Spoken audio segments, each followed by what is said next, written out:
Bang! We are the Toxic Tower, joined very, very excitedly by Nick. Big dogs got to eat. The Tower and the dogs unite tonight. We're going to talk YouTube. We're going to talk strategy. We're going to talk some life advice from my very fragile co-hosts in their very young prime years. We're going to talk Falcons players. We're going to play a little bit of games. We're going to rip a BBM. A lot of stuff on tap tonight. Very excited. Let's get into it. Why don't you think Look at the projected ceiling games. I don't know if he's good or not. Is there anybody here you need? Oh, some other shit. How many goddamn hoops do you have? No, Duggan's better. Thank you. It's a very nice side credit. I put my best effort into the team. Whatever. Yeah, so you finish that? You better veto this fucking part. Even is like Tom Landry. What have you done for me lately, bro? Do I look insecure? What are you talking about sarcopenia for? Being big and strong is not functional. No one's giving me site credit. You're the tower, baby. You're the tower. Nick, welcome to the Tower, brother. We're super stoked to have you in. How you doing?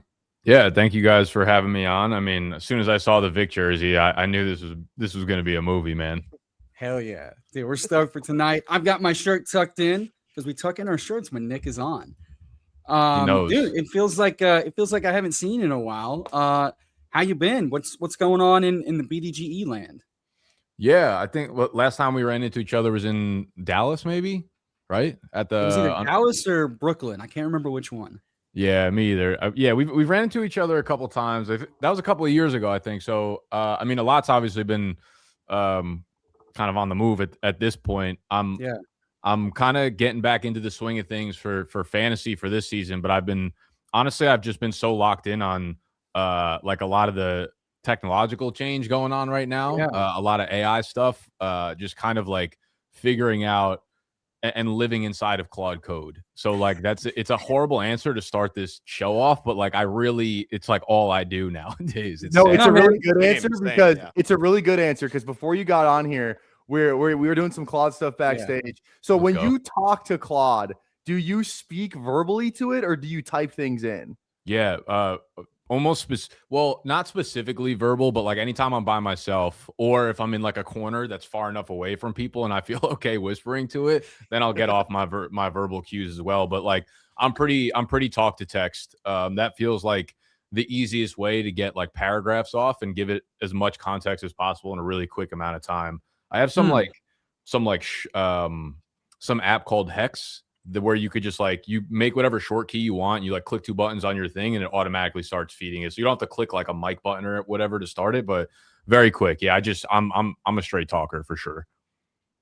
You walk and talk with it, or is it just like you grab like a cigar and a nice thing of bourbon, you kick your feet up and you're like, let's talk? Well, I'll walk and talk. Like, here's the thing. I'm so deep into it that I have the problem with Claude is like if you close your laptop, you can't really like do it via the mobile Claude app anymore. But I've since found out there's another app you can download called Amphetamine. And what Amphetamine does is it allows you to close your laptop, but it keeps the laptop running and open as if you didn't close it. And therefore, I can Claude while I'm walking. So like I'll get it however I can get it, man. I'm just in it 100%. That just made the whole Claude worth ADHD right is what I'm great hearing. Info. Correct. Like Claude didn't need any more ADHD. It didn't need, but I just gave it a little cocaine. It's like your worst friend you've ever met. You just gave cocaine to. That's me. Yeah. Hell yeah. What's amphetamines? What's been your favorite thing that you've built or used AI with, Ben? Like, I'm really curious. Like, you've spent months in the lab talking about like, hey, this is the tool. You leverage it. So like, what have you cracked the code with it, so to speak, or like what's really got you going? I'm done with life pretty much. I've cracked the code to life with it. No, I think the favorite stuff that we've built so far. We have a couple of trivia games on our website that we play a lot in content, and we've built out a version where you can now play like peer-to-peer online versus your friends, no matter where you guys are. So it's like a video game, basically. Like you can be on your phone and your friends on their phone in fucking Thailand. It doesn't matter. We basically built out like this peer-to-peer online networking thing that I was like, oh, this is impossible to do. And then all of a sudden I'm able to build out in like a week and a half. So that I'm kind of proud of. And it was something that, these things that you wouldn't even imagine you're able to do a year or 2 years ago. And now it's really like whatever you can think of, you can kind of build and do it rapidly. it really is like if you believe you can achieve, but for jocks that never wanted to learn how to code. Exactly. And I always wanted to learn how to code, but I was like so deep into life that I'm just like, I'm not going to learn it. Like it was just a skill that got too hard. It got too far away from me. And now I'm like, cool, I never actually needed to learn it. And things are great. I mean, it's like telling the nerdy kid at your school, like, hey, here's what I wanted to do. And then come back 2 weeks later and it's like, here it is. You're like, great. I'm going to put my name on this now. It kind of is that experience. For sure. And the tools are like so much faster than humans can work. Even the best engineers or developers that you could have hired don't work anywhere near as fast as these tools now. So it's like, yeah, and they ask a lot more fucking questions. Yes, correct. And like the best part about it is like if you have a good idea of design or like the way that you want something to function, I mean, every little minor detail, pixel to pixel, you can go like create it yourself, which is so fun. Because if you're working with a human, it's like, you want people to have their own creative input on things. Like if they're working on something, you want them to be into it and passionate about it. And you're like, I want you to get a little bit of, your hands dirty in this. But then it's like, you can't go to every single button and every single word and be like, change this, because there's a human element to it. And you start to feel bad eventually, but then you detract away from like what your ultimate vision is. And this tool kind of allows you to cut all that bullshit out, which is awesome.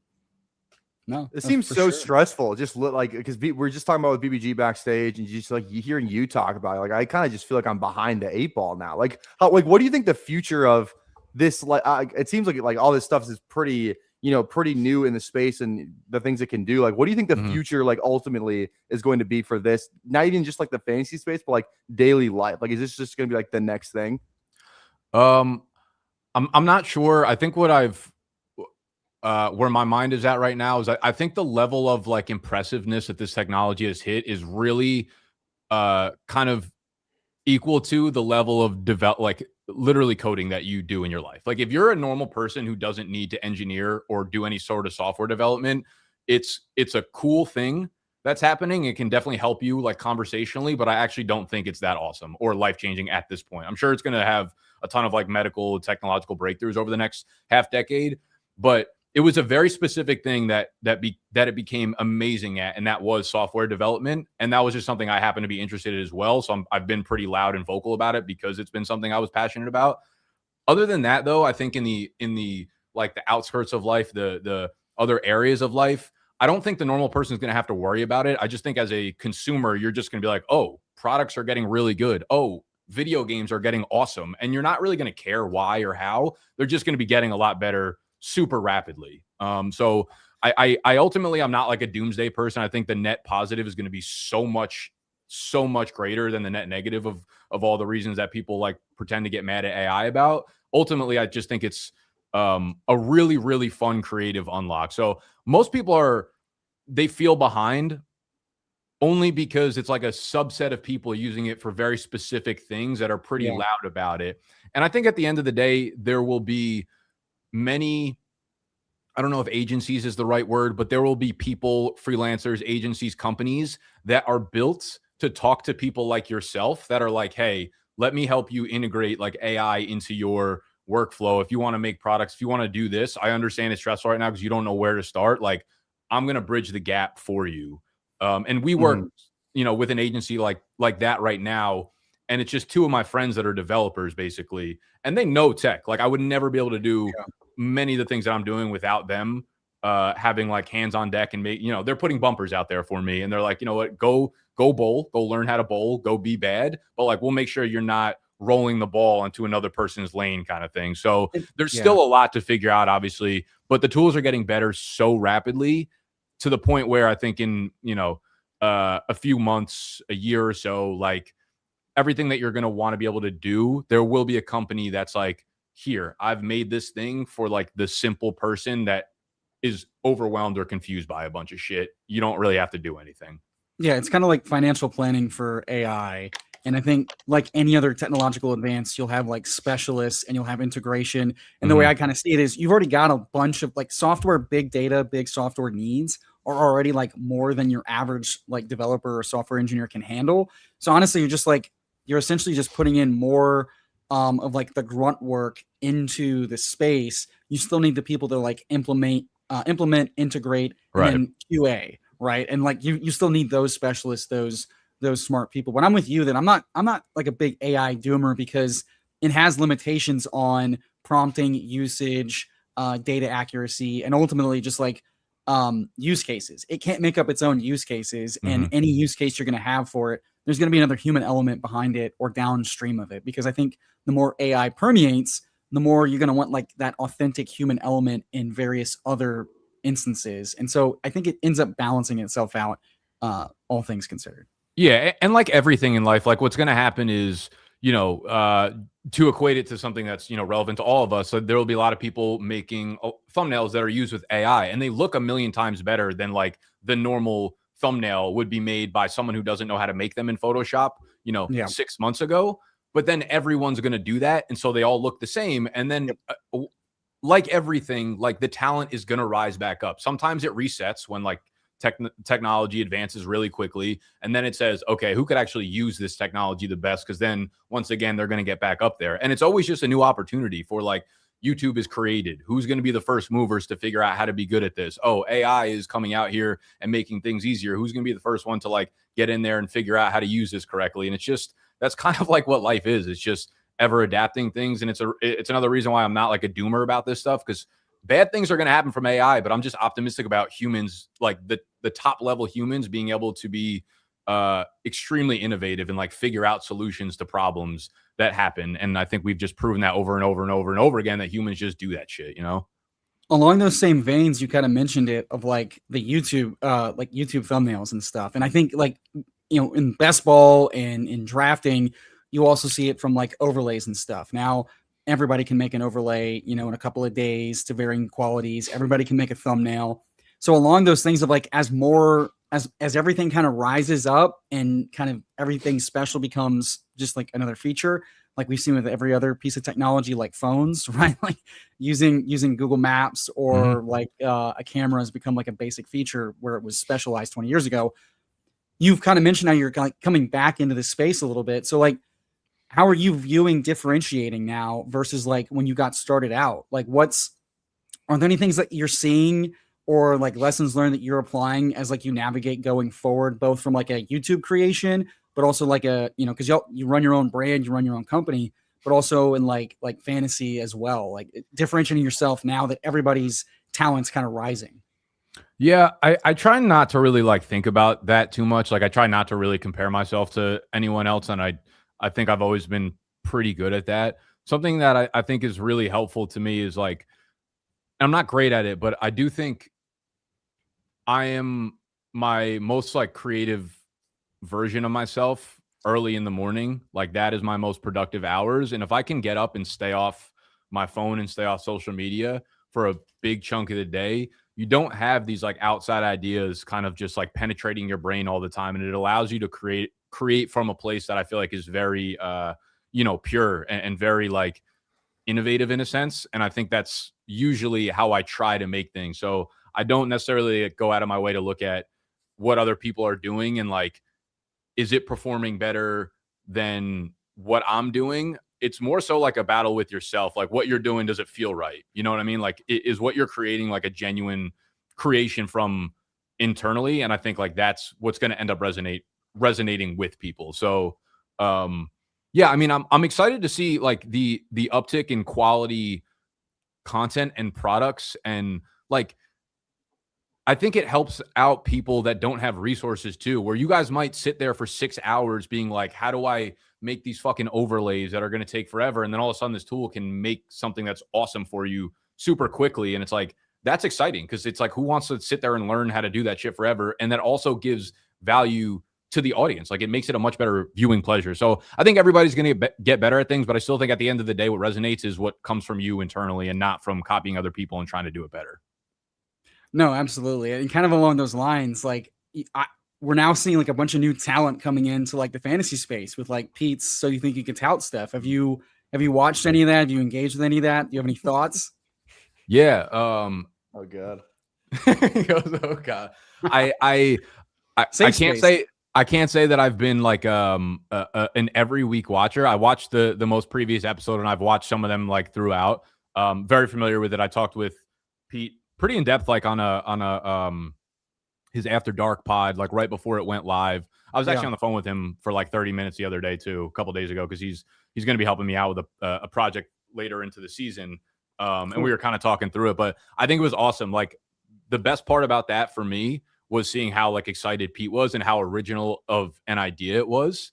And I know he's like a little bit disappointed because he kind of saw it from like a reality sense of like, oh, this could be something that like blows up and like, becomes super mainstream.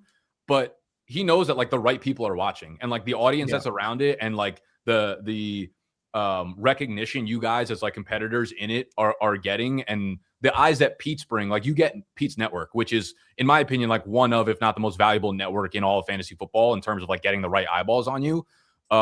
Yeah, I think it's really cool. And I think the coolest part of it is that like Pete just created it from nothing, and he's giving people the chance to like really, show themselves and show who they are. And like, even if you guys don't win the thing, you put yourselves in position to like be in really good spots afterwards and be much more known. And, you kind of jump up in terms of leverage and putting yourselves into, the chance for opportunities elsewhere. Yeah. BBG was on the show for 2 seconds and he already won the show. He literally won the show already. It's a springboard. No, Nick, it's nice to meet you, man. I'm not we're not familiar with each other. Obviously, I think I'm the odd man out here. I think you're familiar with my co-hosts here, Emo and PPR, a little bit more than me.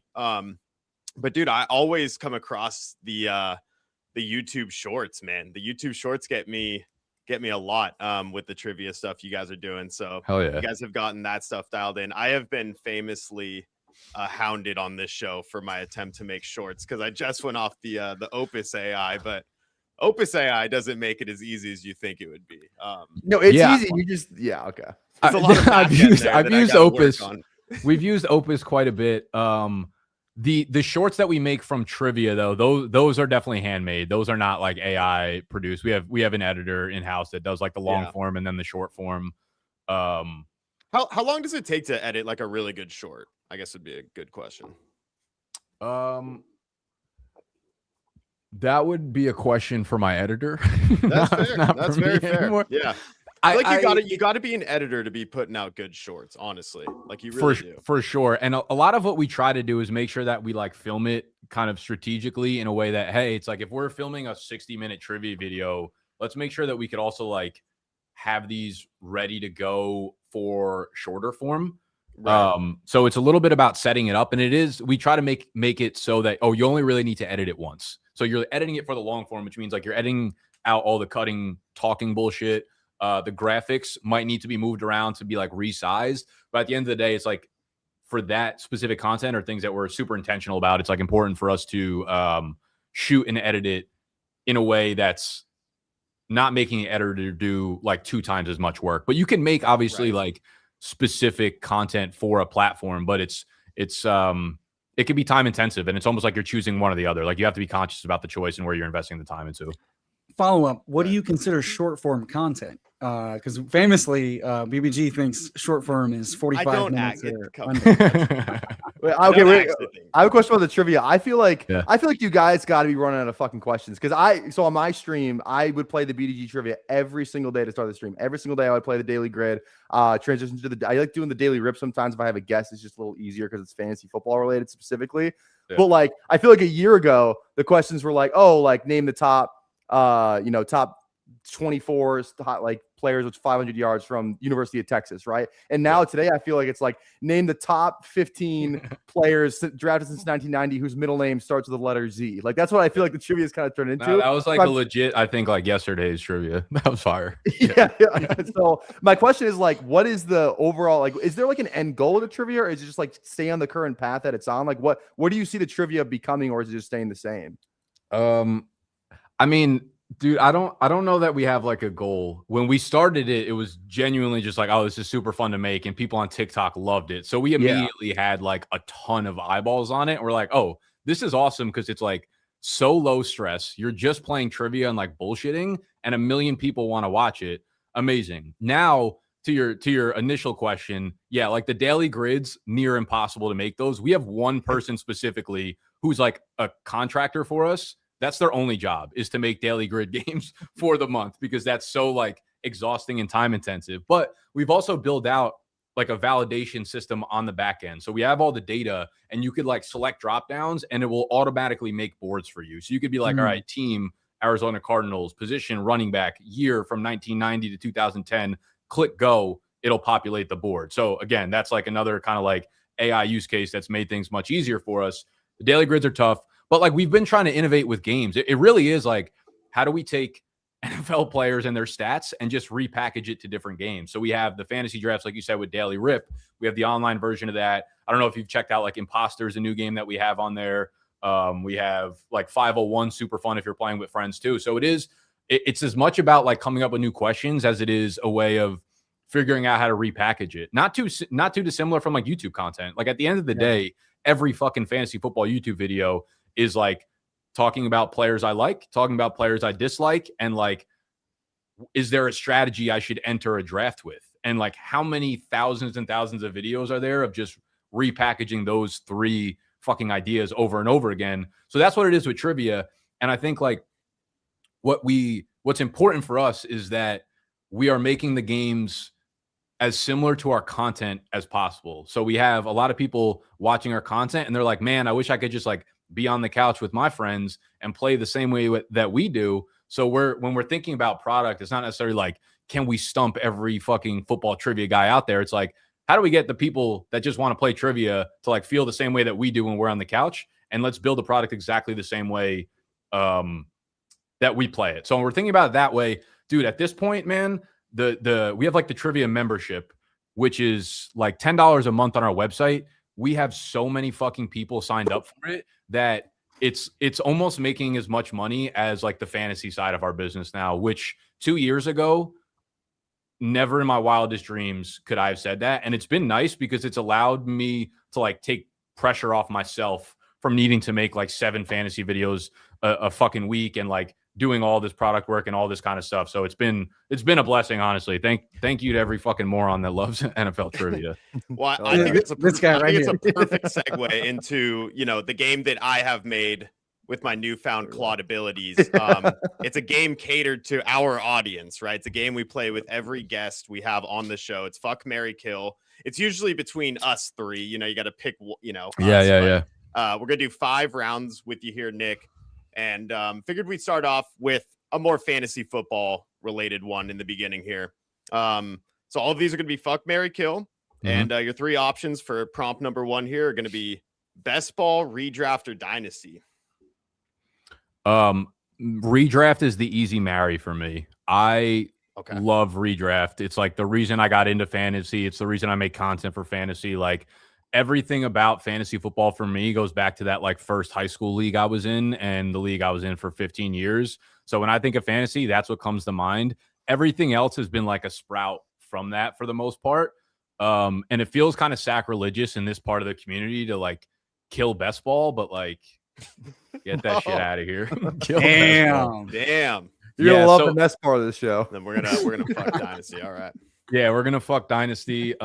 Best ball, I'm not like a big gambler. You know, I don't really play fantasy for like money or anything like that. And a lot of what best ball now, it's obviously grown into a massive community. That's the disconnect. So it's much more than that. Yeah, exactly. You guys are fucking hungry money power fucks over there. Wait, Nick, wait, you don't enjoy playing fantasy like the stock market where you chase CLV and then tell the idiots that didn't get in on brick when it was 2 cents that they're a bunch of pores now that it's 50 cents. That doesn't get you going. That's my entire Twitter feed, and I just can't do it. You know what I mean? So I'm gonna kill it. I'm just gonna. Shut the fuck up. That's all you do. All right, let's all you do. I know what I am. We have the all-time Atlanta Falcons, at least the 3 that we wanted to put on here. I am sorry, Claude would refuse to put Julio Jones and Matt Ryan's in a Falcons jersey. This actually is not difficult. We also have to do keep, trade, cut. Sorry to interrupt, but it's funny because Claude told me I'm not allowed to say fuck or kill to any real life people as well. So we're going keep, trade. Hey, cut. it still has its morals for now. All right, we're clearly going in the right direction. I'm gonna kill Matt Ryan. Matt Ryan's getting domed immediately.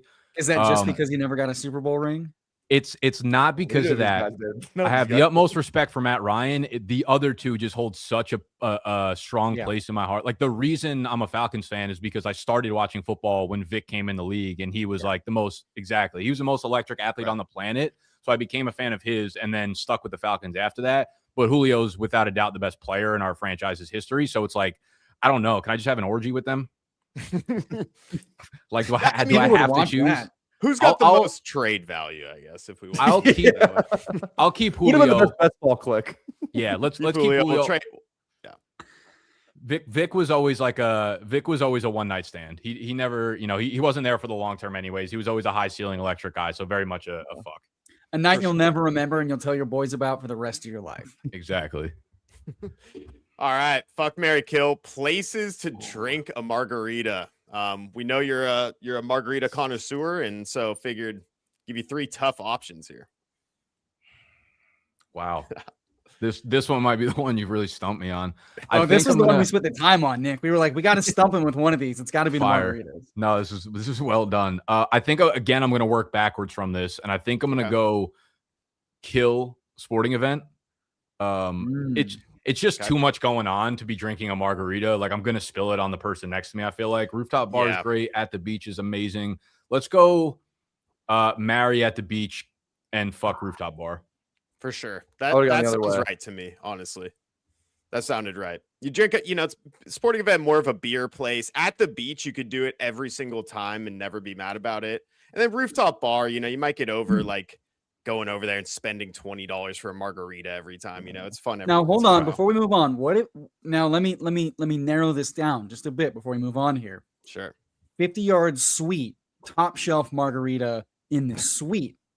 Does that change the calculus of like too much going on, spilling all over the place? A little bit more chill in the suite. No, I mean that's we're playing a different ball game at that point. Unfortunately, like at the beach, I just don't think there's anything that could beat that. There's nothing that you could do at a sporting event that would top at the beach, regardless. Right. Maybe that's almost similar to a rooftop bar, I guess, especially if the rooftop bar just like has a TV and there's a sporting event at the side of it. So they're kind of the same to me. But at the beach still reigns supreme there for sure.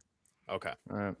We're going on to round 4 here. We got the New York famous food, man. Breakfast sandwich, Italian sub, slice of pie.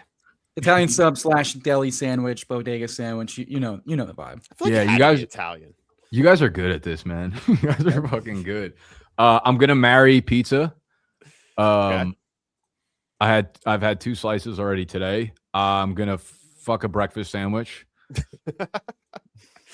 I'm surprised you're not marrying the sandwich. I can't believe you're not marrying the breakfast sandwich. No, you got to marry pizza, dude. It's fucking pizza. Dude, have you seen this guy's Twitter? Every day it's a breakfast sandwich. But like you would be surprised. It's almost like my entire diet is just pizza and breakfast sandwiches. I just don't post the pizza all the time. Okay, if I started posting the pizza, you'd be concerned, I think. Okay. All right. And then we would just be like, this guy's definitely from New York. Like I knew Italian sub would be PPR Tyler's kill. That's for sure. Way too many vegetables on that thing. All right. Hold on, before we move on, I gotta know what's the 101 of pizza slices for you. It could be a restaurant, it could be like toppings, but I'm curious what the Nick 101 pizza slice is. So my favorite pizza shop in New York is it's called Lindustry. Mm-hmm. It's my 101, and they have a fig jam bacon slice that is like unbelievable. It's sweet and then has super crispy bacon on it. And it's something that like a younger me would have been like, that's disgusting. But you take one bite and you're like, this is some of the greatest food combination, manipulation I've ever seen. So yeah, the fig jam bacon slice is like my favorite slice on the planet. Dude, fig jam is delicious. So yeah, and since I've like tried that, anytime I see a pizza, that's actually how you know, because like mediocre or bad pizza places would never even dare to experiment with it. And top tier places will do it. And if it's on the menu, it's worth eating. Yeah, that's the luxury you get once you already have a good reputation. Right. You can fuck around with that stuff. You can go zero wide receiver and running back at the same time. I've heard some crazy pizzas out. They got a mustard pizza nowadays and all kinds of crazy stuff. Hot honey is underrated though. They're throwing pickles with breadcrumbs on top of it on top of pizza. Jesus fucking Christ. Hot honey wings from Wingstop are so good. I've heard of penne vodka on top of pizza. Anyways, Vodka, dude. Okay, round pasta 5. pizza is a crime. That's Well, a it very exists. popular slice here. It's a very popular slice. You got to be like real hungry to go down My on that. So girlfriend's from New York, and she raves about the penne vodka pizza. it's not Nick, bad. as a New York pizza truther, you fuck with any deep dish, or is that just like, guys, that's a casserole, get it out of here? I don't know that I've like had. I'm sure I've had deep dish at some point. I don't think I've had it in New York, and I've definitely not had Where's it? That's like a Chicago slice, right? Chicago. It's Chicago, You gotta and eat up it with until a fork and knife. It doesn't count. Probably you know, not. Yeah, I Chicago, and then like 1 or 2 places in downtown Indy. I've had it twice. It was delicious, but Jesus fucking Christ, can you only have like 1 or 2 slices and you're out? Yeah, I can't like speak to. I would need someone who like loves it, and then they show me their favorite place before I'm like I'm out on this or I'm in on it. Like I don't have enough experience with it. Sure. All right. Round 5 is gonna be toxic here, Nick. This is gonna be toxic, and I already know what this is. What do you think it is? You want to guess? Yeah. It's either you 3 or like 3 of my employees. Oh well, you're in the no, ballpark. But you're we in the got you. ballpark. We Okay. got you. Yeah, neither of those, but close. Round 5 is going to be content creators. Was not able to put their pictures, but we have Peter Overzet, Mason Dodd, Ron Stewart, and we're not going fuck, marry, kill, but instead I'm going to call it subscribe, mute their channel. You're not unsubscribing though, or just straight up unsubscribe. No, it's fuck, marry, kill. Choose 3 It's now. fuck, marry, Pete would definitely be my subscribe. He's All right. very original with his content. He's funny, entertaining. I don't really watch fantasy content like as its own source. I'm much more of like a podcast person. So I have to mute one. I have to unsubscribe the other. I feel like Mason's the easy mute here. He's just like posting all the fucking time. He's got 7 videos a day going out. I'm like, enough of your face on my fucking timeline, buddy. And then I don't want to unsubscribe from Ron, but I'm going to unsubscribe from Ron just because he basically just takes all my titles and thumbnails. clip it, send it to Ron. Start some beef. So, yeah. No, good sport there. Can't remember if I took the under on Flock in the BDGE combine. BDGE, remember we bet on that? We bet on the combine for their Hell yeah. That was fun. That was fun. It's a free Did time. you? If you took like the bad part of Mason's line, you definitely made money there. Whatever it was, he underperformed by significant margins. Also, Wow. we just jumped into a Influencer. BBM and we got the influencer 101, baby. That's what you get when you got the big dog. Let's go. You know who we're You guys taking. are Come gonna on take now. the Falcons running back. You know who we're 101? taking. Yeah, who's your 101 this year, Nick? I have Gibbs over Bijan. I love that. Let's fucking Come on now. All right, PPR before we get into rebuttal. this draft, we got 25 seconds counting down. You may not be familiar with the Toxic Tower. We understand that. We have a little bit of special sauce here when we jump into draft. Mm-hmm. We each get a veto. That veto automatically gets the player you want. All 4 of us tonight have 1 veto through all 18 rounds. Use it wisely. That's the name of the game. And also, too, if it's a 2v2, the tie goes to the guest. So if you and I were Bijan and those two were Gibbs, then the tie would go to the guest. We would have Bijan on the team. So don't. Yeah, Your Gibbs 101. You want to speak on that as we click him and add him to this roster?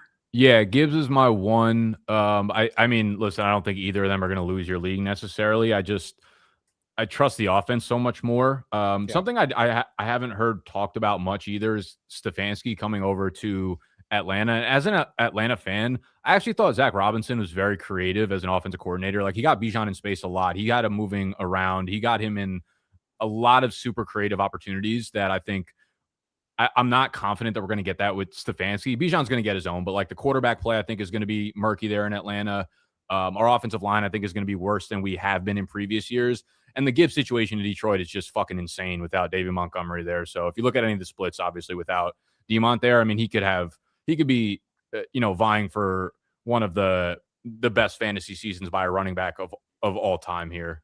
Somehow a dude who scored 18 touchdowns and 20 touchdowns, it feels like he's got meat left on the bone there somehow. He hasn't hit his touchdown upside despite going for 20 every single year. He also hasn't hit like the upside of like all of the things coming together, like healthy offensive line, like healthy team performing well, and this massive workload. He's had one of each the last few seasons. We've seen a bunch of 30 and 40 point games with like 65% of snaps, a workhorse game here or there. We get to put it all together. And now, you got Morton coming over from Arizona who brings a really efficient run game. And it's like, dude, like he could just break fantasy in like an incredible way. Mm-hmm. And like, I think people keep talking about how like Penix and Tua are like good floor raisers for Bijan, but it's like, I mean, playing QB carousel doesn't usually lead to like the best seasons. Do you have like a lean on which are they going to like just flip flop those quarterbacks all season long? Or is this like just Tua's to lose?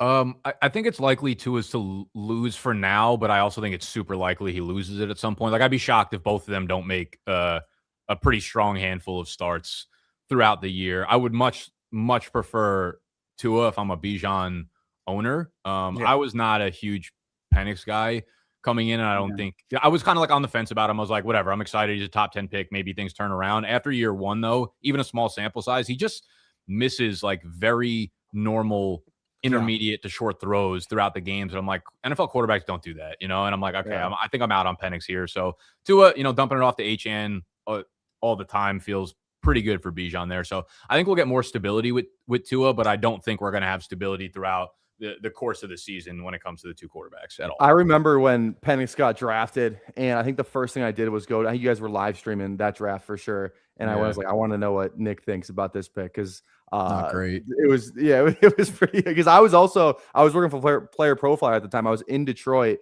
live streaming that, and it was just insane. But I'm actually on the opposite end. I think Tua, obviously huge Falcons fan here too.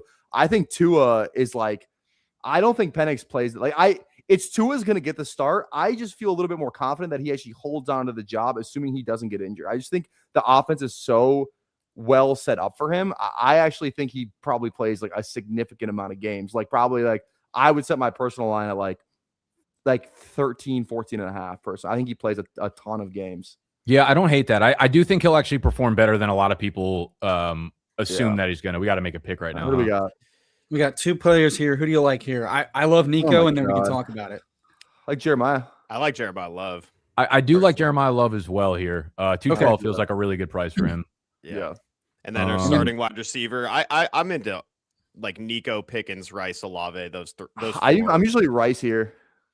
I kind of like Rice too. He's probably my top ranked guy here. But this is a tier that to me doesn't really hold a ton of weight in terms of one guy. I'm gonna go and veto Nico because I'm a Nico truther. I'm a Nico bull. I'm also a little bit of an ADP slappy. Now we're back to the stock exchange bullshit, and that's why this game is unbearable to Nick, and that's totally fair. I like Rice. It just to me it feels a little cute that like Nico's been like an absolute dog. He's been so dominant. He's been robbed of touchdowns with like bullshit calls coming back, like holding in shit with like a bad offense. He's clearly one of the best receivers in the league.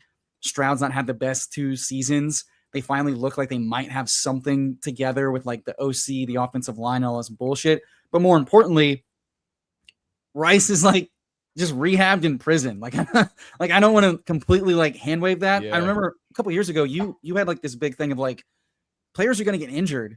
Like once the season starts, why do I want to start behind the 8 ball with a guy rehabbing? And that really resonated with me of like, taking the temperature on like just, YOLO hand waving some of these injuries and stuff. So that I'm a little bit skittish on Rice for some of those reasons, even though he's like kind of like a fantasy cheat code. Yeah, no, that makes sense. And I'm not as concerned about the injury. It's more dudes that are like going into the year pretty banged up. From everything I've gathered in terms of his injury, it's not like overly concerning. I think at this point, I just think Rice attached to Mahomes has the chance to go for like 14 or 15 touchdowns where like that Texans passing offense, I just like don't see a world where Stroud has now been more bad than he has good at the NFL level. Their defense is going to be so good. Like, I'm not really confident that Stroud's going to throw for more than like 22 touchdowns this year. Like, I just genuinely don't think their offense is very good. And when Sundays come around and it's like run, pass, why do they keep going 3 and out? You're going to be like, why the fuck did I draft a Houston Texan? Nico, inarguably, put him on a team that likes to pass the ball. He's as good as any receiver in the NFL. I'm super skittish on the Texans passing offense. Yeah, I think you're hoping that changes just with the addition of Montgomery. I think just any ability to have some semblance of a run game will just allow to the conversion of first downs. And I think Monty does. So one of the things, I'm a Houston local, Houston native, and trust me, I hate this fucking team with a passion, and I hate them for playing bullshit with Nico. One of the things that Nico does do really well is just like game-breaking yak, kind of like how Rice does. And more so, I think one of the problems with the Houston Texans offense the last couple of years has been they keep getting all of their tight ends that are not Schultz injured, so they have to like lean into this like 11 personnel shit.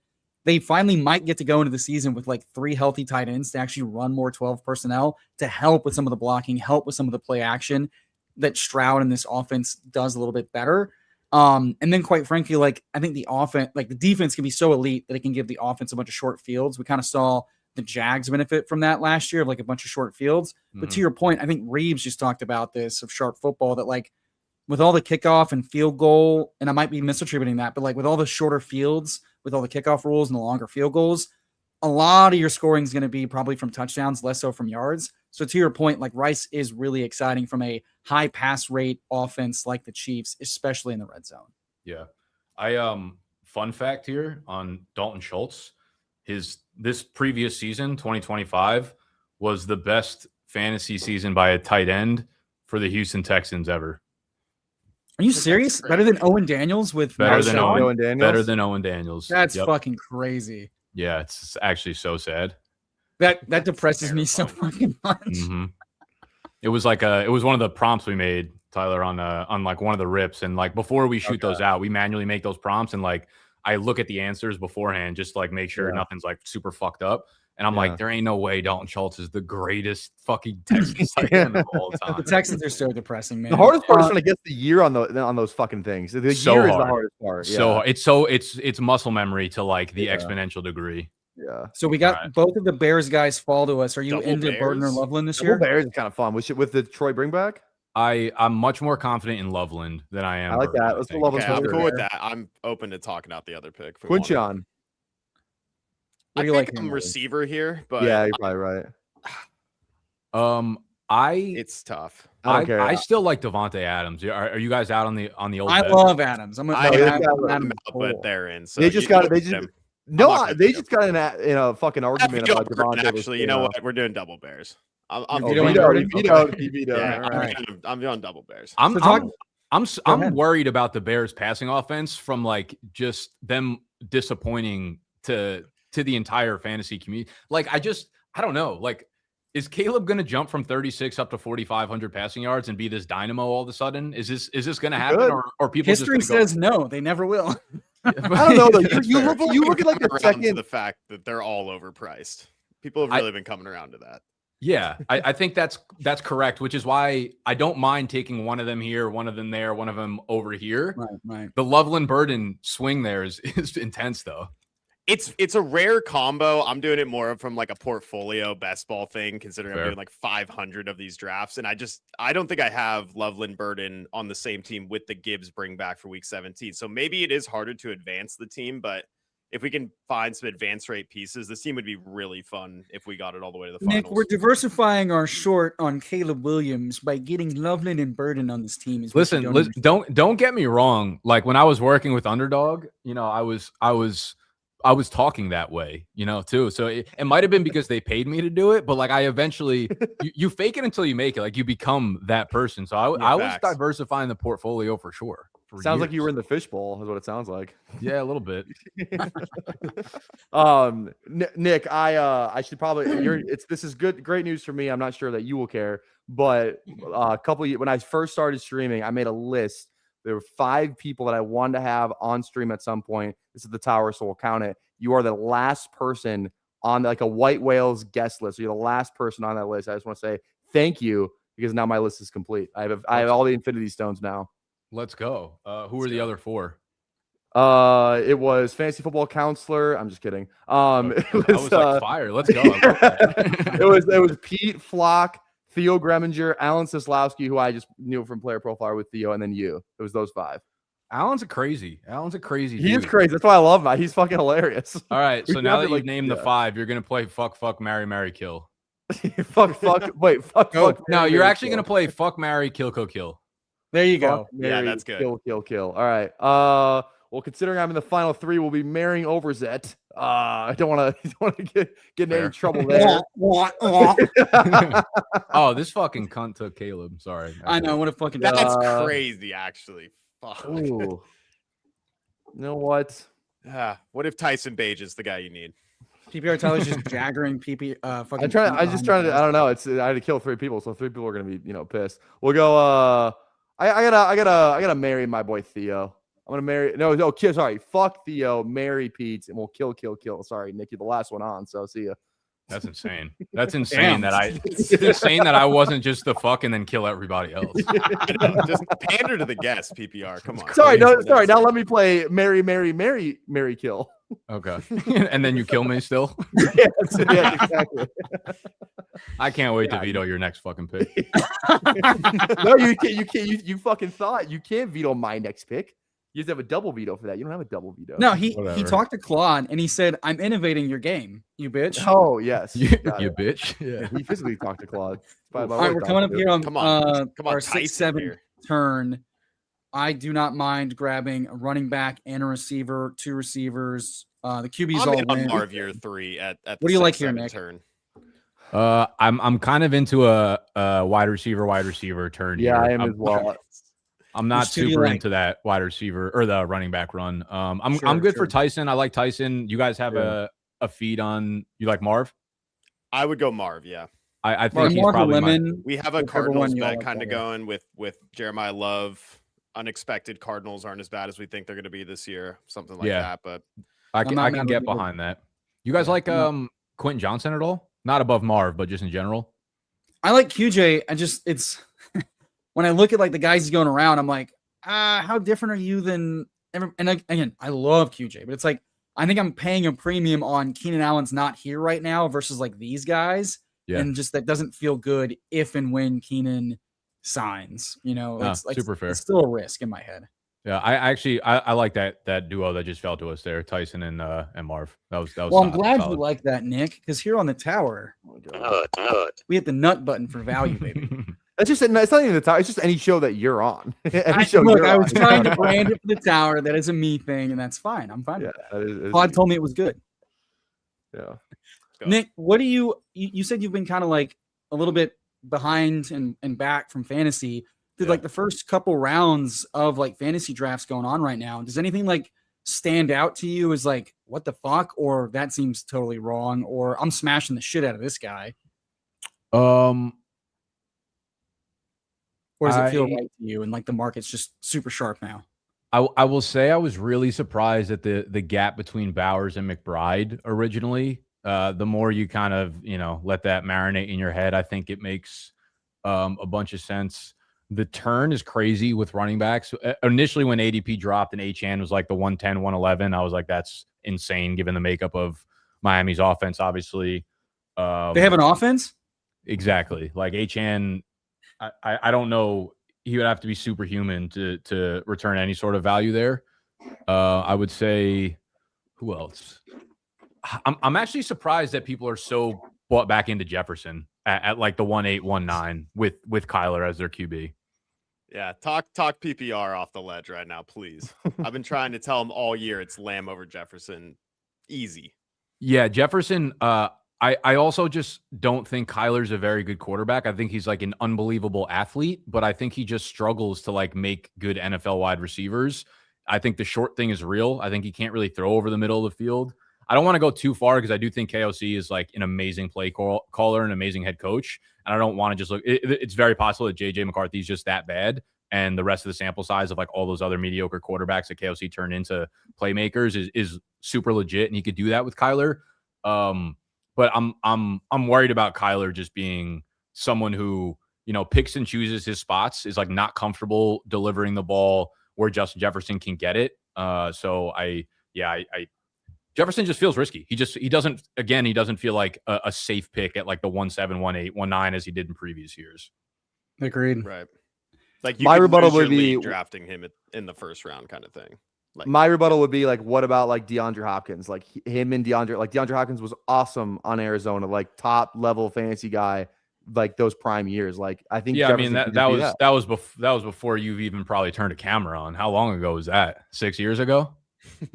legit. Yeah, probably 2021. Okay, probably 21. 2020, I think, his rookie season. Yeah. I'll say with that, I think when Kyler's first and second year kind of came around, I still think he was a little bit of an unknown to the NFL. I also think Cliff Kingsbury is like really good in his first and second year within an offense, and then teams tend to figure him out, and that's why this has like happened multiple times to him. I do think DeAndre Hopkins is really good, and I think that is a possible out for Justin Jefferson too. But again, that was a really long time ago, and I'm not sure that the NFL just doesn't know about Kyler Murray at this point and doesn't know about what they have going on there. So I think there's a chance that KOC can kind of overcome that. I think play callers are such an important part of fantasy and just production to the offense. But like it just makes me queasy to take Justin Jefferson there. I'm not like I don't feel super strongly, but yeah. Do we want to go Worthy or like Laporta Goff double tap? I like Dart and talk about it personally. Yeah, Dart. That's fine. That's fine. I mean, that's the best part about best ball. Do we want to go receiver? Do we want to go? We have a Chicago thing going on. If we want a little Kyle, we can double tap quarterback. I'm not mad about that. Not Worthy. Anyone but Worthy, please God. Yeah, I fucking hate Worthy. Yeah. Okay. Then Pittman's fine. That's a nice little blend. Maybe after you guys are not fully bought in on Jonathan Brooks or what? No. What? Are you? I'm willing to do it. You like him? I love Jonathan Brooks. Dude, yeah. Well, it's okay. These two are not. I'm fine with it, but what makes you super hyped about a guy that's played 23 snaps in 3 years? Yeah, I mean, he was just one of my favorite players coming out of Texas. Like I was so bought in on him as like an actual running back prospect, and I have no logic behind, like, you're not going to hear an original take out of me about why Jonathan Brooks is going to be like the dude. I just think like Chuba Hubbard's clearly not the dude, and I think Carolina investing this much and like keeping him on the team for this long and kind of like paving the way this year to come in. I think if they had let Rico Dowdle walk and then sign somebody like a Rashad White, I'd be like, okay, it's probably over for Jonathan Brooks. But the fact that they didn't really add any depth to that backfield tells me that they're at least willing to allow Jonathan Brooks to be a very big part of the offense. And if he's anywhere near the talent he came out as a prospect, I think he'll make relatively quick work out of Chuba Hubbard. And I can't really speak to the injury. I don't know how he's going to come out of this, but let's not forget Frank Gore tearing his ACL twice in college. Let's not forget he did it twice. Frank Gore is a unit. Yeah, and Jonathan Brooks about to be a unit. So grow up and click the button. I love it. Built like a mannequin. I think everything we've heard from the health stuff is that like the first ACL just wasn't operated on well, and so it didn't heal well, which totally makes sense. And the second time around, they've given it more than enough time. It's taken well, and they're just being super cautious with him. So now at this point, it's just like 3 years removed from being a college prospect coming out. How healthy is he? How's the strength and the conditioning? Will he hold up? Fair enough. I think it really just comes down to like how big of a fan you were of his prospect profile. Yeah. And some people were like, this is the guy. Other guys were like, nah, he's fine. And I think that's really all it comes down to. But like in a build like this, where we've kind of built like, a stud with Gibbs and then, a studly first round running. Dude, with the Love stuff, you mentioned kind of like Achan's like offense and stuff, but then you're getting like this huge discount on a first round running back that catches passes. Like, right. How are you viewing like this really wild thing where running backs are more expensive than ever, but then the first round, like Arizona Cardinals running back that went at 3 is going like 2-3 turn afterthought? Yeah, I mean, I think it makes sense. I think a lot of the Achan love obviously comes from last year. I think Miami has a chance to be like Arizona of last year, where they're just down so many points in every second half, and they're just throwing the ball a million times. Obviously, Malik Willis at quarterback hurts Achan a little bit, I think, from a pass catching standpoint. With Jeremiah Love, I mean, there are clear red flags there with the amount of movement that they made in the running back room coming into the year. I think there will be some sort of timeshare, but Jeremiah Love's just like kind of awesome. I think you invest a top 5 pick into it, and there's so few running backs that get that type of draft capital and aren't touching the ball 300 times as a rookie. Most top 10 picks are getting incredible workload right out of the gate. And I think their offense is just set up for a lot of that workload to be via the pass. So Love, I think he's going to be high floor because of his workload. And like maybe you get the upper end of that spectrum of luck where he breaks away a bunch of big plays. I realize we're going to be Shuck here. I like JCM or Aaron Jones here because I think we need more starting running back. I like JCM a lot. I like JCM. All right, I like Bill. And then we get Love that fell to us. Baker fell. Tyler Shuck stacks. So Shuck has the same bye week as Dart. No big but we did deal. take Tyson. So it's we got Tyson. Right, which I'm fine with. just pointing out the double bye week. Do you have any big leans here, Nick, on these 3 quarterbacks in a vacuum? I have Love over Shuck, but very slightly. I like Love, honestly. Let's go Shuck for the stack. Shuck for the stack. Oh my god. Let's go Shuck for the stack, and we'll figure it out.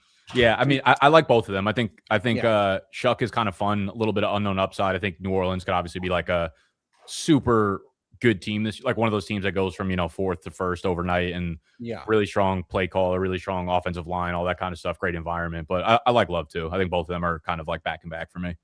Yeah, I like taking both in best ball. Like, you're just looking for the spikes, and then my like lean is fucking Love, and the Packers have to play the Texans defense in the last game of the season at home in the fucking snow and the ice, and the Saints get to play in a dome, versus Atlanta. On paper, you can't. There are very few runouts that are better than Tyler Shuck's, outlook going into the year with, again, the O-line upgrades, like the weapons group upgrades, Kellen Moore, his pace, the number of plays they're going to run, like playing the NFC South 6 times, playing in a dome, like the weather's always going to be good. There are just so few points to point out, other than like, if you don't believe in Tyler Shuck as a good quarterback, like that's really what you're betting on or betting against. And like, we've seen enough like systems around the league. We see like all the top EPA fantasy points per dropback, like quarterbacks. And it's all like, well, that's a great system. That's a great system. That's a great system. And it's like, it really doesn't matter to the player as long as like they're really talented and they're really good. Yeah. The system, the OC. I don't think Bo Nix is a very good quarterback, but yet I think he's amazing for fantasy. Right. Yeah, that's exactly what it is. That's something you like. The longer you play fantasy for, the more you realize there are like very few inputs that it feels like matters. And it's like, are you in a good offense? Like, are you guys going to score a lot of points? Do you have a good play caller? And it's like, if you kind of fall into that category, you have like a 66% chance of being like, yeah, you're a really good fantasy player this year. It's like, you don't want to overthink that and just start drafting a bunch of players on bad teams because you think they're talented.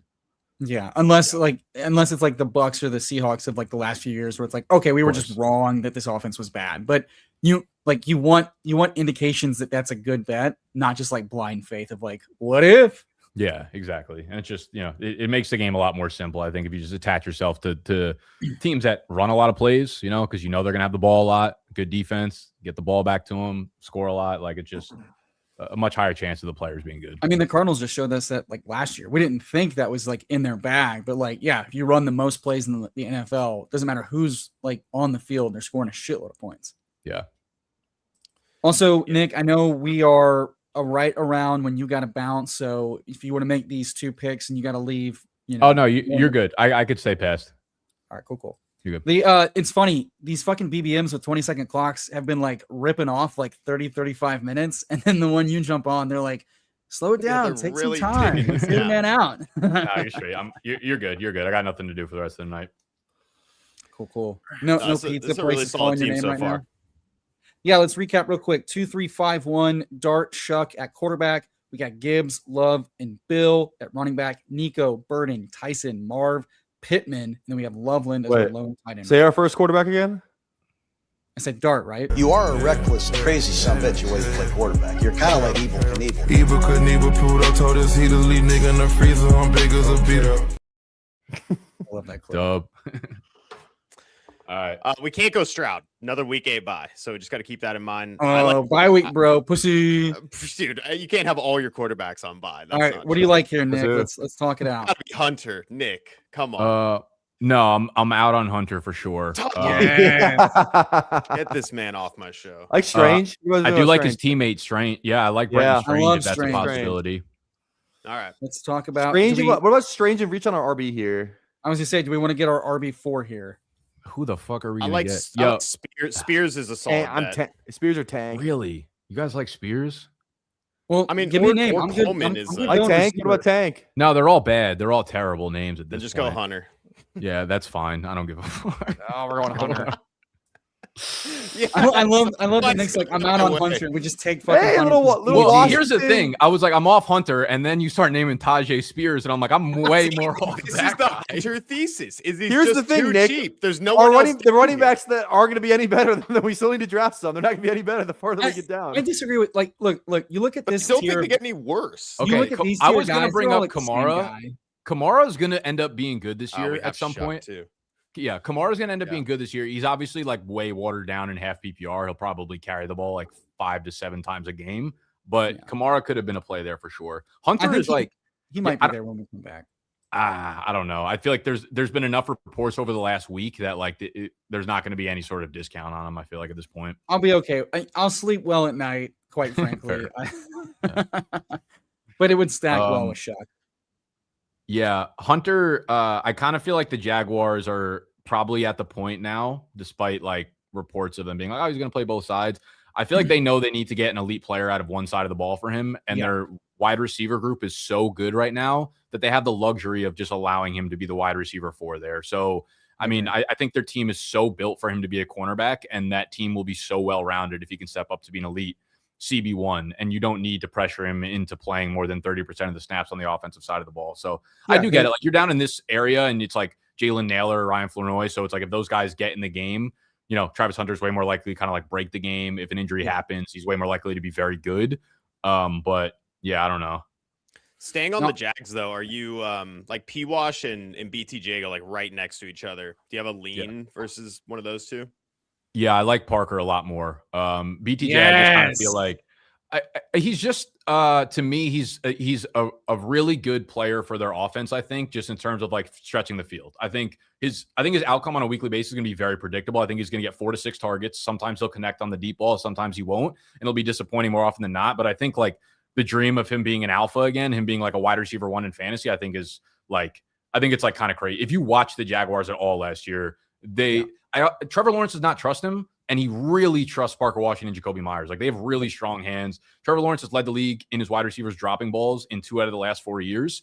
And I think he got to the point now where every target was going to P-Wash, every target was going to Jacoby, because they kept coming down with it. And I think Liam Cohen loves those guys. You see what he did with Chris Godwin as like a slot guy over the middle. Strange is a really good pass catcher there. So BTJ will have his weeks, obviously. He's that type of player, but like, like weak guy. Right. Like, you're never going to find consistency out of him, I don't think. Yeah. I mean, and like Liam Cohen offense is kind of built around like those ins and those digs. And it's like, okay, well, if the quarterback and the head coach like it a lot, and we heard whispers last year of like, we don't know how, like the national reporters were like, we don't know how BTJ kind of fits into this offense. And we all kind of were like, yeah, but did you see when he got all the work? And it's like, well, shit, you know, maybe think about that. Yeah. Oh, emo. Almost we fucking almost had him. You cunt. That's why you push it, Nick. You know, you can't be a pussy and, you know, reach on guys. You push it. We should thank Brian right now. Any conviction on Jonah Coleman? No. The only conviction I have in the backfield is that RJ Harvey stinks. Okay, I like Tank. Well, then that's a reason. That's enough conviction to like Jonah Coleman. Fair. Potentially. But J.K. Dobbins is like kind of good as a runner. No, we actually I think we need Rodgers for the different bye week with Pittman stacked. I mean, if you're a believer in Tua, then Tua late is also an option. Oh, yeah. Tank, and then now Brian. Brian now. What do you like, Nick? Brad Robinson. Which one of these guys you like? Let's go. Let's run it with Jonah. I was going to say, Jonah Vito. B-Rob? Thank you. God, you assholes in this last second shit is ridiculous. I was waiting for him to see what he was going to say. I thought he was going to go Atlanta, but I guess he doesn't care about our team. So. He understands the biggest swing we could take there is the fucking rookie on Denver. Yeah, the guy who's going to be 25, Kareem Hunt. Have fun, brother.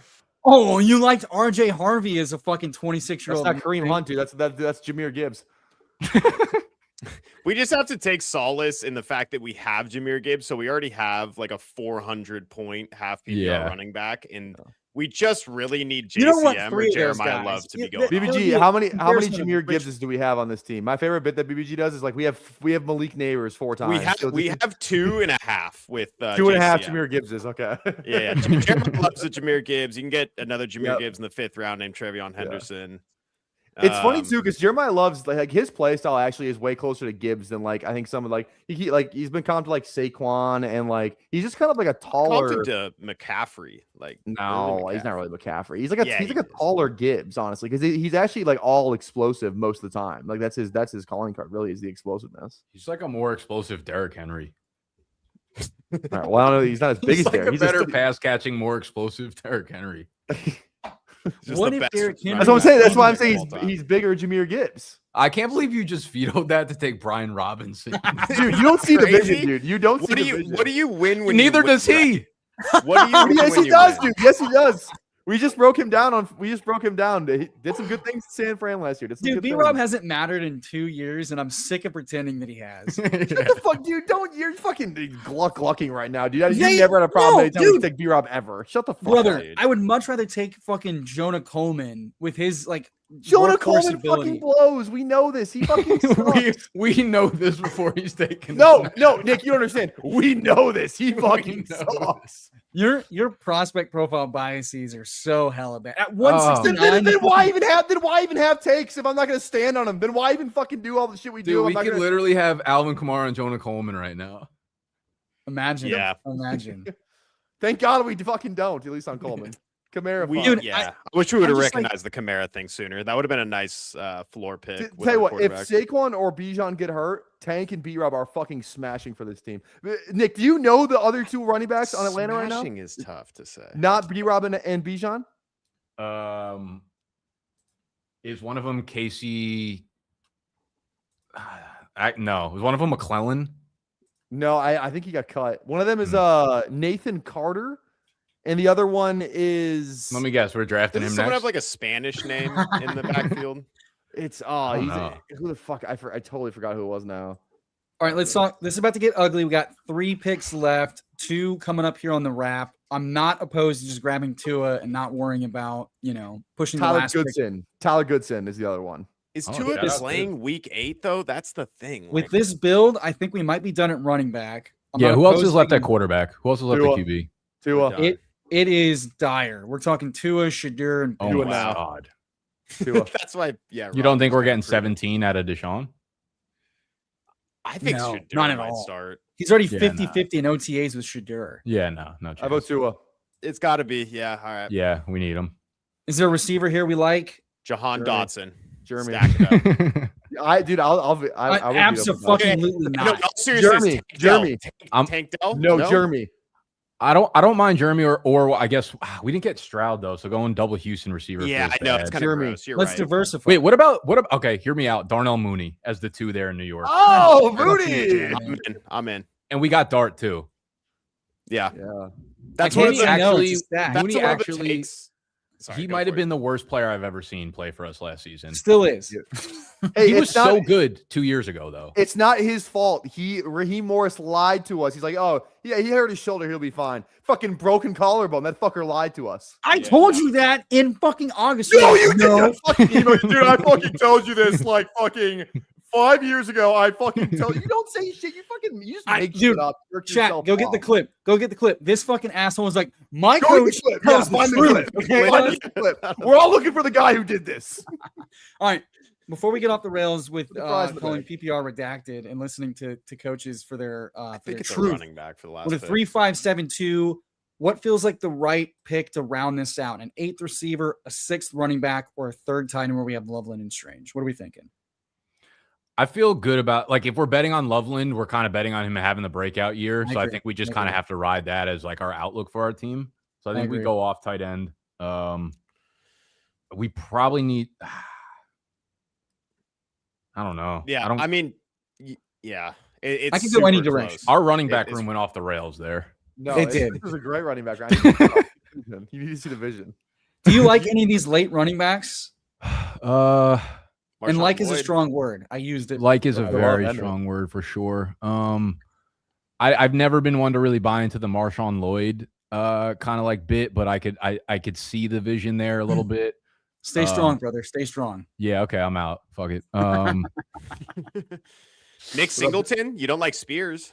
Dude, I was gonna say I'm cool with Nick Singleton. I kind of like him. No. Mike Washington. PPR, Mike it's Washington? the 18th round, man. We I have was to gonna say on it's almost something. better though. Mike Wash I can get behind too. The problem Yeah. is Mike Wash has no chance. Even if Mike Washington is awesome, we'll never see that. If Nick Singleton is better than you think he is, there's a chance that we see him. You know exactly. But I'm looking for upside. I think if Genty goes down, Mike's the only guy there too. It's Dylan Laube. But That's it. are we just going to draft our whole running back room of if this guy goes down? That's how we're trying to win the game. I'm not trying to.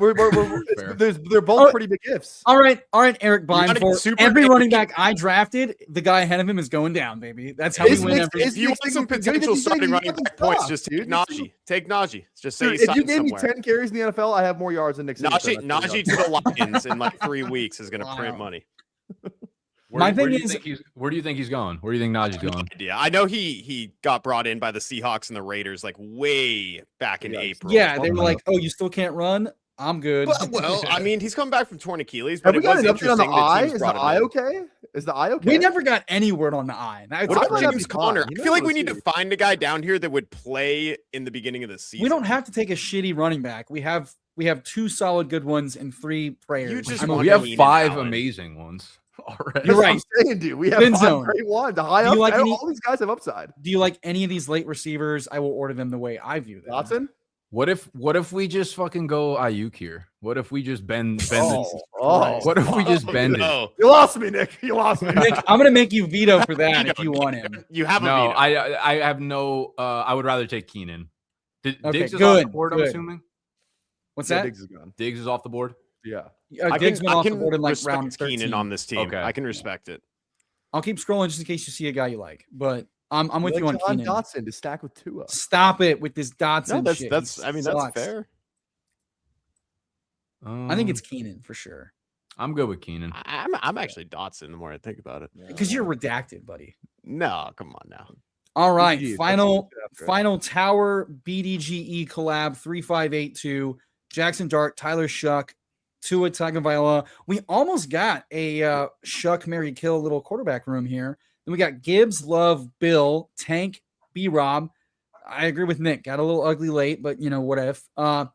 Nico Collins, Luther Burden, Tyson, Marv, Pittman, Hunter, Mooney, and Keenan. I think we got bailed out by the Burden and Tyson and Marv falls, so I'm not. I like this receiver room plenty from like a youth and like it's got a good mixture of like olds, youngs, and has-beens and has-not-beens. And then we got Loveland and Strange as our tight ends. Hey, if Jeremiah Love is the truth, we're winning. That's all it comes down to. It's what do you kind of think, Nick? really fucking annoying that someone took Caleb Williams before. Like, there's no chance where they crazy, took yeah. Caleb is like the normal draft spot. For No, him, no, right? not at all. No, he Not at all. goes here at the fucking turn. It's so Okay. aggravating. I was gonna say I thought we set that up perfectly, and then like he's the QB4 now. Like, Yeah, they went to the 8 hole. The 8 hole was just like smoking something because it was. Oh fuck. I mean, are there people? Are there like dudes in the chat that are drafting against us right now? I jumped in one, no. sneakily so we could talk. So we did not get sniped. So he gets Gino ahead of ADP, Caleb ahead of ADP, Jacoby Brissett ahead of ADP. So I think he's just on something because I don't see I think he's just a dickhead. any Jets, any Bears, any. He had one Cardinal. The guy got one stack. Go you, buddy. Go you. Okay. Well, the only thing I would have done differently is I would have vetoed your veto to get Brian Robinson off our team. No, trust me, you're gonna just wait till week 17 and Bijan is not Well, playing. that Nick, game. let me entice you to come back. If you enjoyed yourself, you come back. We run 2 drafts. You can stack vetoes, and 2 vetoes blocks a veto. It's a little game theory. So you could have held that in your pocket, go into the second draft, and then tell this motherfucker, no B-Rob. We take a good player and just fucking cuck him. That is the Toxic Tower game. We're shit. I say no to that. I say no is to that. putting up 30 a game. We just need one other running back to hit our lineup, and between Love and Krosky Merritt, they'll get the job done. Dude, was there like a Mitchell Evans thing that I missed today? What's going on with Mitchell Evans? And he's been all the talk of the town with these fucking degenerates that want to chase like the new shiny toy at tight end in the 18th round because they're bored as fuck. Sounds like dumbass pick Charlie Kolar is what it sounds like. It is. I gotta say, like, not being because I've always been, very into best ball, having worked with Underdog. Like Mitchell Evans would have been on my radar 7 months ago, and like you guys brought up Mitchell Evans, and I don't even think I know what team he's on, and I can't tell you. You want to give it a guess? It's fair. I can't tell you how fucking good that feels. That's so true. Like that's why I love redraft right now because I don't have to worry about Mitchell Evans. Is he on the Panthers? He is on the Panthers. Yeah. You nailed it. You want to know where he went to college? LSU? I think it's Notre Dame. Okay. Yeah, terrible guess by me. No, it's okay. You don't have to be autistic like our PPR Tyler is. I'm usually good with players and where they went to college, but Mitchell Evans somehow just not. He's not my brain. Nick, you remember where good players went to college, and that's fair. That's fair. I know where Nick Singleton went to college. I know where Alvin Kamara went to college. No idea where Brian Robinson went though. So was my imaginary girlfriend. Yeah. Wait, where did B. Robin go to college? Bama. That one's easy. Come on now. That's what it. All right. Is there one on our team that's hard? I'll do this. Do you know where all three? Do you know all three of the colleges that Tyler Shuck went to? All three. No. What are they? Where did he start? He was Justin Herbert's backup at Oregon for Herbert's junior year, and he played. Okay. He came out as a senior. Then he went to Texas Tech. Then he finished at Louisville. Okay. Yeah. I think I knew Oregon and Louisville and didn't have Texas Tech in the middle. Yeah. PPR. Where did Strange go to college? Penn State. God damn it. Yeah, our team's too good. All these guys are too notable to wait. Nico Collins, college. Michigan. Damn it. Okay. Michael Pittman, USC. That's a good one. USC. Okay. How about Darnell Mooney? You guys know that one? No. Arizona. No, we said good players. Down south, but it's not SEC. I don't know. Like fucking Tulsa? Too close. Tulane. Tulane. I know something like that. My wife hates Tulane. Fuck Tulane. Oh, damn. She don't like the Nick, Green Wave. thank you for being so gracious with your time. We're going to hop in a second draft with our lovely chat rats, but we appreciate you hanging out with us. Tell the people what you got going on. Yeah, just shit like this. Just like talking about Mitchell Evans for the rest of the summer, unfortunately. You know, we're gonna I'll be making a bunch of redraft content on my channel over there at BDGE. If you guys, want to play some trivia, we've got free games on the site every day at bdge.co, and then we have the content obviously with the trivia channel. So if you just type in BDG, you'll be able to find it somewhere. Fuck yeah. The trivia is a good time. We'll definitely be ripping some of that. I'm sure on PPR's channel constantly. Little trivia autist. Hell yeah. Appreciate you hanging out, Nick, man. Hope you had a good time. Thanks for being such a good sport, Nick. You're the man. Yeah, dude, it was a blast. Thank you guys for having me. Definitely. Of course. Oh, you know what? Before we go, our true tradition here is now that you got to know us a little bit. Fuck, marry, kill, the three Toxic Tower co-hosts. Go ahead.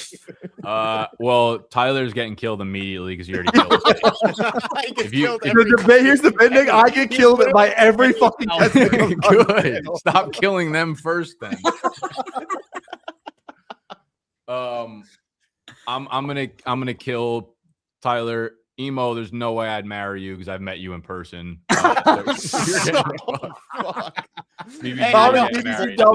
have a good, long, healthy marriage. That's so hurtful. You know? He's unemployed, by the way, Nick. He does not have a job, so I don't know if you want to marry him. And he still looks like the best put together guy on this fucking stream. Whoa! There we go. Get this guy out of here. Disrespect to my face. I'm just freelance. I'm not employed by a company anymore. To defend myself. Yeah, I got out of the fishbowl. You guys got to get out. AI can work for you. Dub chat. If you take anything away from me, it's AI. That's it. Yes. 100%. I am. Trust me. Fuck yeah, Nick. Dude, this is a blast, man. Thank you for hanging out. Appreciate you staying a little bit longer. And hope you come back, man. We'd love to have you back on sometime. Hell yeah. Thanks, guys. All right, brother. Have a good one. All right. Let's run a second BBM and chase another 2 mil. How's that sound? Thank God that fucker's gone. All right. Dude, I love when I love when you get killed. 5. It's every time. It's every time. 3, 2, 1. And I realize we did not recap the final team for the audio listeners. It's a fucking shipper. So I can recap the whole team without even looking at it. We have Dart, Shuck, Tua. We have Gibbs, Jeremiah Love, JCM, Bigsby, and B-Rob. Our wide receivers are Nico, Burden, Tyson, Marvin Harrison, Pittman. Oh my God. Hunter. Mooney.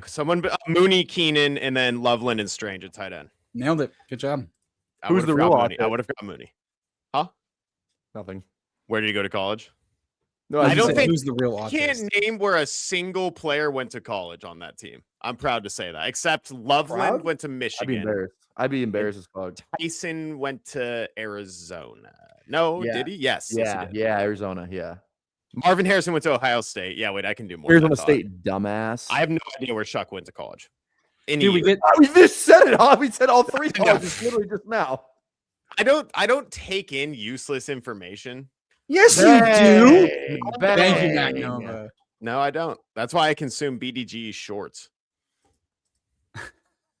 Nice plug. Did he pay you to say that? Yeah, he did. Nice. This show is sponsored by Sleeper Picks. Shout out. I'm gonna untuck my shirt now. By the way, no one asked.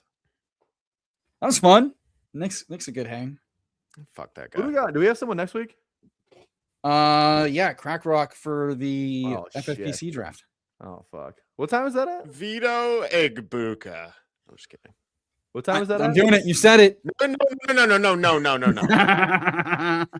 BBG, AI says what time? Yes. BBG, can you ask Emo what time the Crack Rock stream is at, please, for me?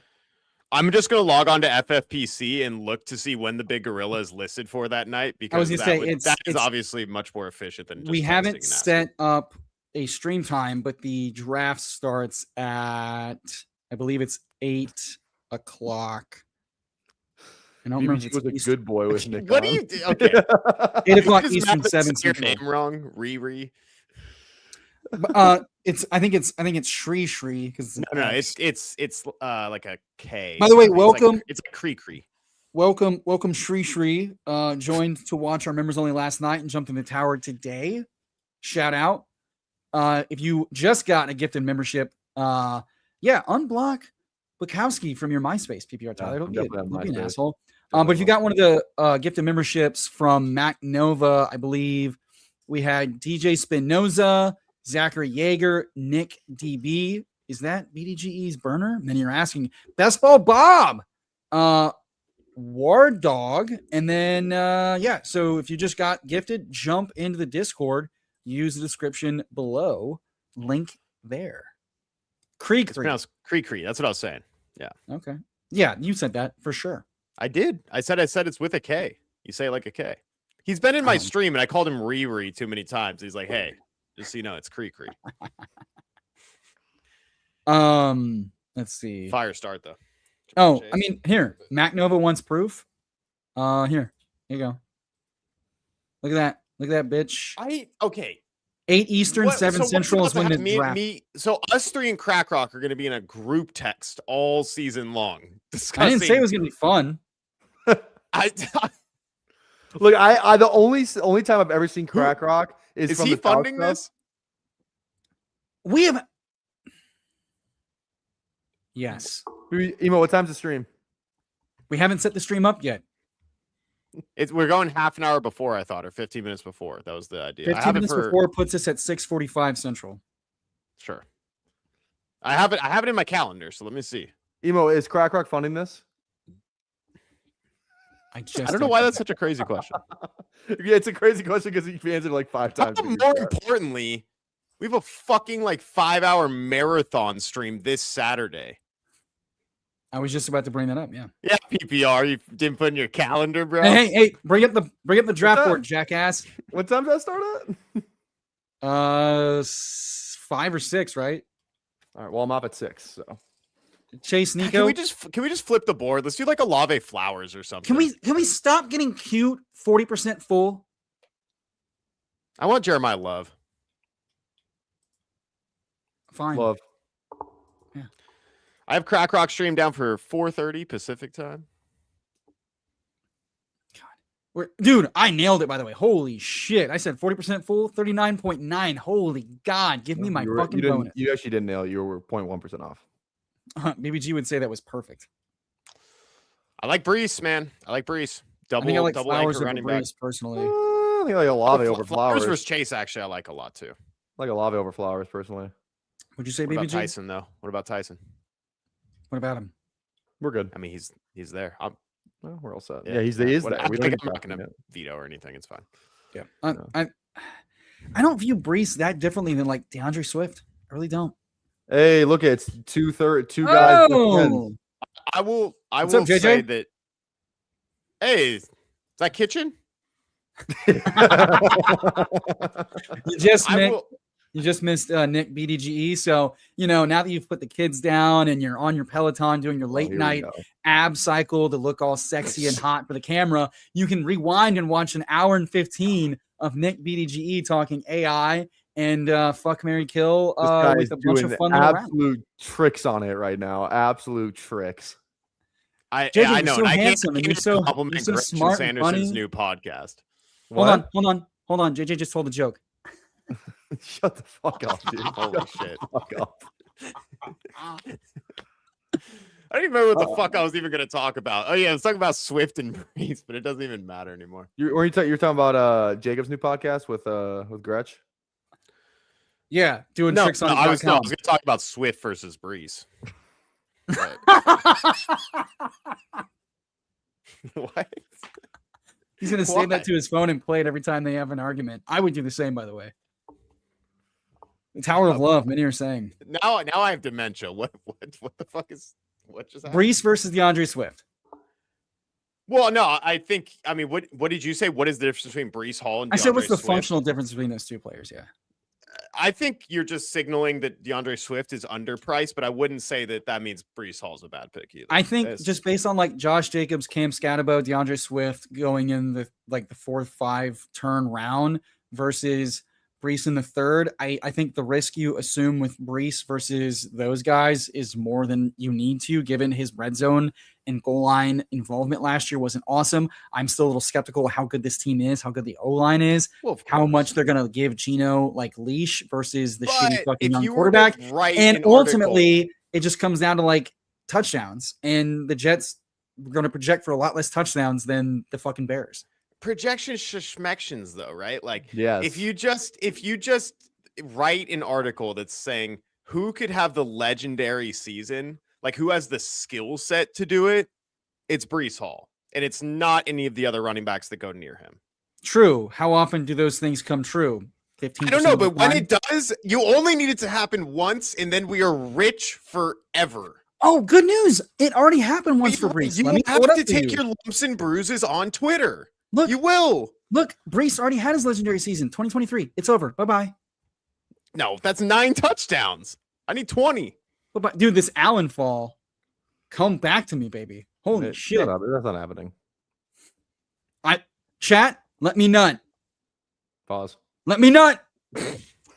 May you allow me to nut, ma'am. Give me consent to nut, chat. Males. That's what Emo says to the male. Fuck you, Green Bean. How dare you cuck my nut? May I nut? May I nut? Dude, Jacob's you have to do a Hinge starting line with "May I nut" right now. Josh Allen's falling. May I nut? Jacobs now. Fuck. Evans. Fuck yes. No. Yeah. Yes. Take him before he can veto. That would break the entire structure of the show. Go Evans. Go Evans. Fine. What? Unfortunately for you, Quinshon Judkins is on this team. DVR now. Is that right? No, we can take Brees Hall. Yes. Or we can take other Brees Hall. Ew. I like Swift here. Judkins goes. Oh, dude, Buster Boy saved us. Buster Boy, Swift, smash. Swift for sure. Swift. I know that Neil loves it when I do that. MP43 hasn't been serviced in a minute. He loves it when I do that. Oh, have you still not given him the audio for that? I don't know how to. Jesus Christ. Also, real quick, why are we giving one person the audio? I told you how to do it 3 weeks ago. You sent me the website, and I couldn't navigate it. Dude, just tell that guy to fork over fucking the $4. But don't worry about servicing him. Like, it's not that big of a You're gonna hear. Okay, for the audio listeners, JJ on his Peloton, Chad Candles in the bathroom, and Neil at work. Jamar Chase, Jeremiah Love, Chris Olave, Mike Evans, DeAndre Swift through 5. I'm now going to service Neil while you two assholes vamp, because BBG can't be bothered to do the one thing he agreed to do. You don't have to, dude. You don't have to reward behavior. Yeah. Tell him to fork over. He's your problem. It is your problem. No, he is shitting on my floor. Tell him to fork over the $10 it costs for YouTube Premium, and he can listen on his phone. It's that simple. No one else gets serviced the way that man gets serviced. Like, yeah, in this just Discord. Like no one gets coddled like you get coddled. See the fucking. I don't get coddled for shit. You guys make fun of me all day while I'm not in the Discord, and I come back to, oh, BBG gay, BB gay, like, and all this, like, BBG doesn't do anything. And I drop an Isaiah Davis tweet. It's like, oh, you fucking idiot. Look at the idiot. He finally came back in here. Stupid BBG. Get the fuck out of here. Also, while you were gone, it was confirmed that I had more messages in the Discord than you in the month of July. Or the month of June, whatever month it was. Me? Yeah, you. Oh. In the month of what? Whatever. It was like someone did like the last month. who had more Discord messages, and I had it over you. Yep. Now emo like quintupled both of us, but I had it over you, so I'm not the worst. Doing the Lord's work. You guys are like getting paid by your jobs while you're in the Discord, like making thumbnails in the Discord, like doing. You don't have a tags and job. I know, titles. this argument. I'm just saying, like that's fine. Like you have the same amount of Eric, money. are you coming collecting unemployment from the state of California? No, absolutely not. I'm not unemployed. I run 2 different businesses, a third if you want to count the YouTube. Fuck You know how many businesses I run? Dude, I got paid. Dude, I got paid for summer football today. That check was 5 times more than I thought it was going to be, and I almost fainted. Big dog? It's like $1,000. It was like at least 2 big dogs. I like you measuring money in big dogs. But this is me coming Dude, from. This is nuts. Lost If their he gets mind this on the fucking Jadarian volume- Price thing. I had the Daniels. Jaden. Daniels. I'm good with that. Dude, this Daniels. this fucking guy's getting Jacobs and Price. God fucking damn it. And H-Chan at 21. And double That's a Rams great- is and the- double yeah, Rams. Wow. God done. fucking He's damn done. it, dude. Yeah, Jesus. he's cooking. Yeah, he fucked These it up. silver Double Rams. badgers just keep getting all the good I'll shit. tell you what, I've made like $1,500 to $2,000 more dollars from football at this point in the year, like through this time than I did last year. I didn't get paid. We didn't get paid for summer practice last year, Good. or the other 3 years I was coaching. So Now, Eric, why aren't we taking Josh Allen at the 6-7 turn automatically every time? I thought he was the key to best ball. Dude, I've been Jaden Daniels over Drake May the whole time, but Drake May's price is egregious too. So is Jalen Hurts. This is why I don't take Josh Allen in the 4th and waste a pick. Josh Allen, the only guy that's had a 50-point burger and the most 40-point games in the Trevor last 3 Lawrence years. dropped 47 last year. Goes 5 rounds later than He's had one 40-point game. Fucking fuck, dude. I'm Ramondre. Mondre. Easy Mondre.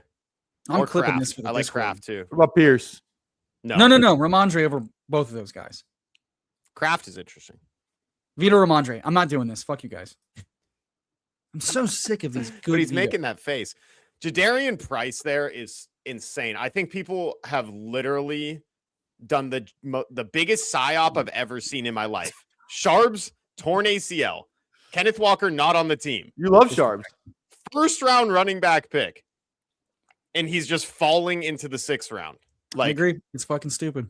People are really overthinking the Jadarian. Oh, aren't you Price. worried about George Halani, bro? No, aren't you I'm not. worried I'm about not worried about Charbonnet in Emmanuel week Wilson. 12 to 13, bro?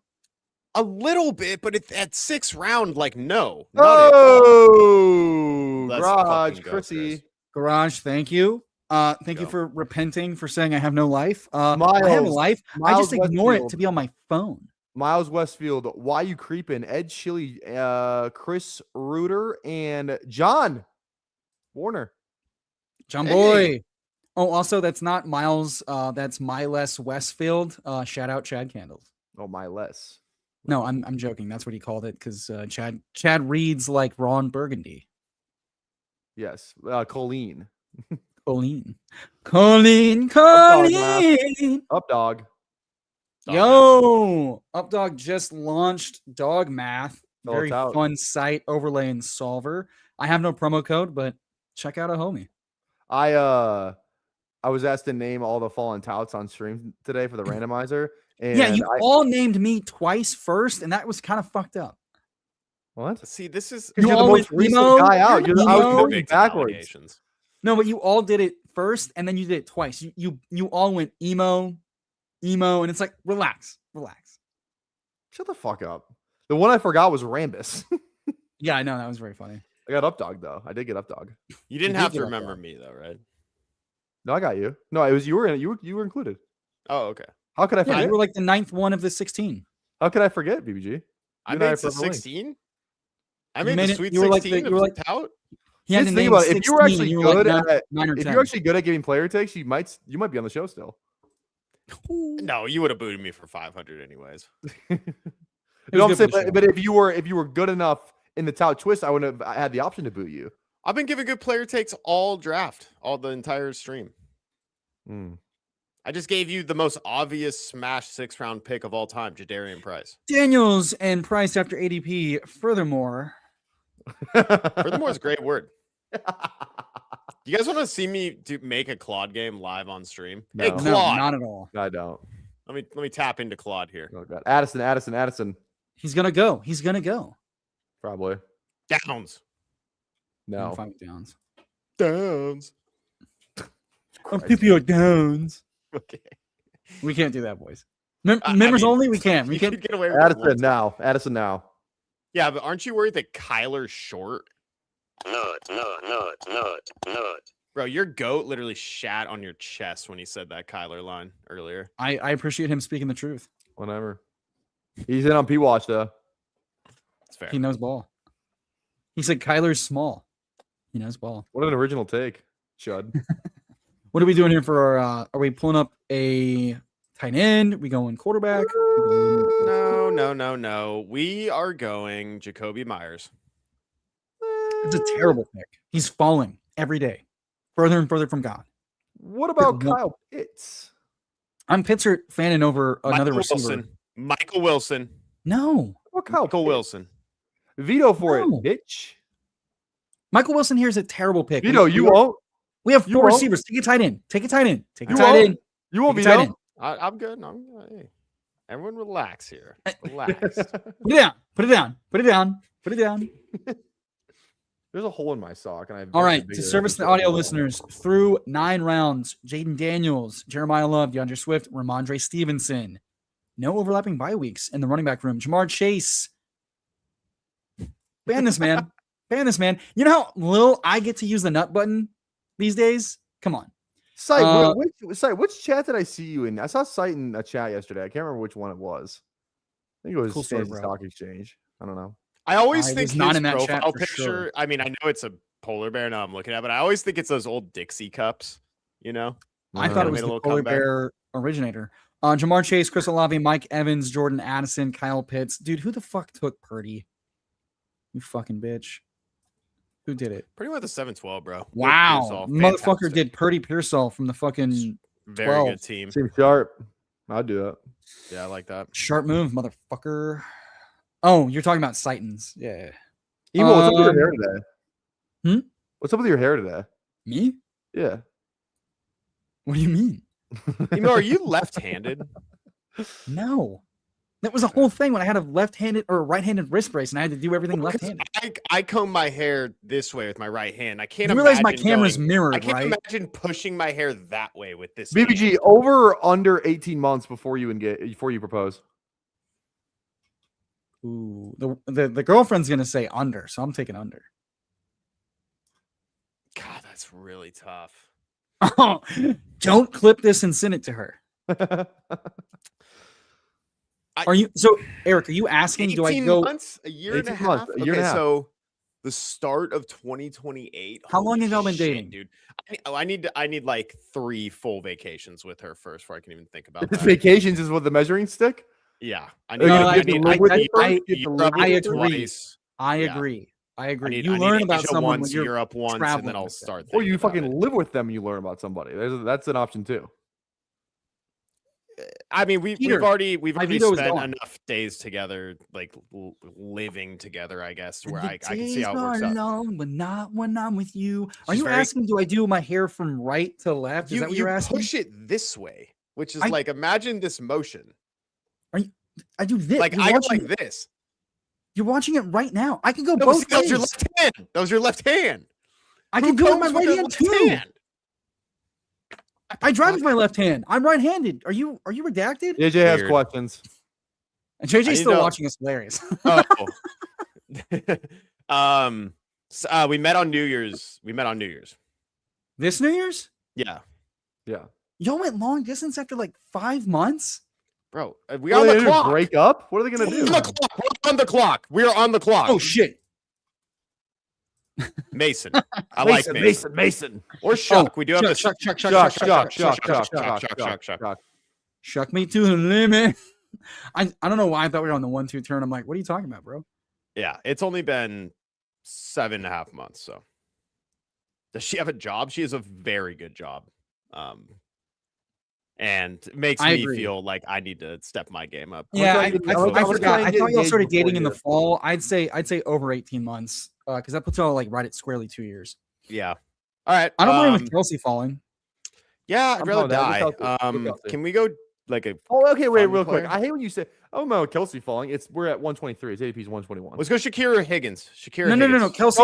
Vito Coker. Yeah, do it. I like it. Screw it. Kelsey's a better pick. What? Since when? We have hits already. We're fine. Yeah. Late round FF says, and yeah, nothing better than working on draft guide updates. Listening to you guys draft a shit team. First of all, fuck you, buddy. Second of all, you made the DK Millie final last year. We made the BBM finals. Have some respect. Don't talk about where those teams finished. We're not talking about that. It's unfair to talk about. Some of us made the DK Millie Maker final as well. Some of us did. Yeah. If I max with the contest, I would too, buddy. At this point, 2-time champion. Once you get there, you're a champion. I would tell myself the same thing if I got booted from So You Think You Could Tout 3 weeks in. Oh yeah. The tout show is really what I'm keeping my like. I won the show. Okay, I made the final. Emo would have won if everyone didn't hate him. Everyone knows that. Right, I believe that. Everyone knows this. Do you It's think not my everyone fault hating you hates is me. just a reflection of how you feel about yourself? Yeah, that's why possibly. Pete like visibly like groans when I'm on camera. It's a reflection of myself. Well, I think honestly, maybe your history of just being too much of a chat rat kind of got. No, got it's my detrimental. history of giving him a hard time, no matter if it's IRL or As not. a chat rat. I've met him like 6 times in person. It has Well, nothing to do I with the know. chat rat. He doesn't like me. It's that's all it is. Team PPR versus Squares. Team See, PPR over see, Squares. see, I'm no, saying, yeah, bro. no, I'm no, saying PPR if this taking mother it down. PPR is taking it down. if Fucking Public go. doesn't Here's win, the hot take that I Look, told I'm gonna PPR say this. backstage. No. First, I am like Scotch. this is my hot take that I told PPR backstage. Oh god. 1-to-1, PPR Tyler has a way better radio hosting voice than Tony Squares. Like honestly, like he really just like unbiasedly does. And I'm not even a shot at Tony Squares. His is good too, but like PPR has the voice. Is that just because he's a I don't know. audio Maybe it's 'cause listeners? his You have to nuts watch hang for that low. one. Arms hang high, nuts hang low for PPR. Real quick, if you guys want to make some money, I'm plus 500 on the books right now to win. So I think it's out. I'm not saying I'm going to win, but plus 500 is insane. God. And Tony's minus 200. No, man, he's been given the gift of God of being a broadcaster for 12 years and fumbling the bag with Kitchen. No one, you can't just teach that. Okay, that's God-given talent. Just imagine what I'm going to do with all those site credits if I get them. Dude, if you're not drafting big dogs naked, we're doing 6 big dogs. dude, that's how you make all your money back from the last 5 years. Is just ripping 6 big dogs with ROI. I think Tracy here would be okay. Tracy goes. Oh yeah. Let me get back to this here. We'll pull up the betting board odds and tell yeah. them to you, JJ. All right, Goddard. Easy Goddard. Goddard for sure.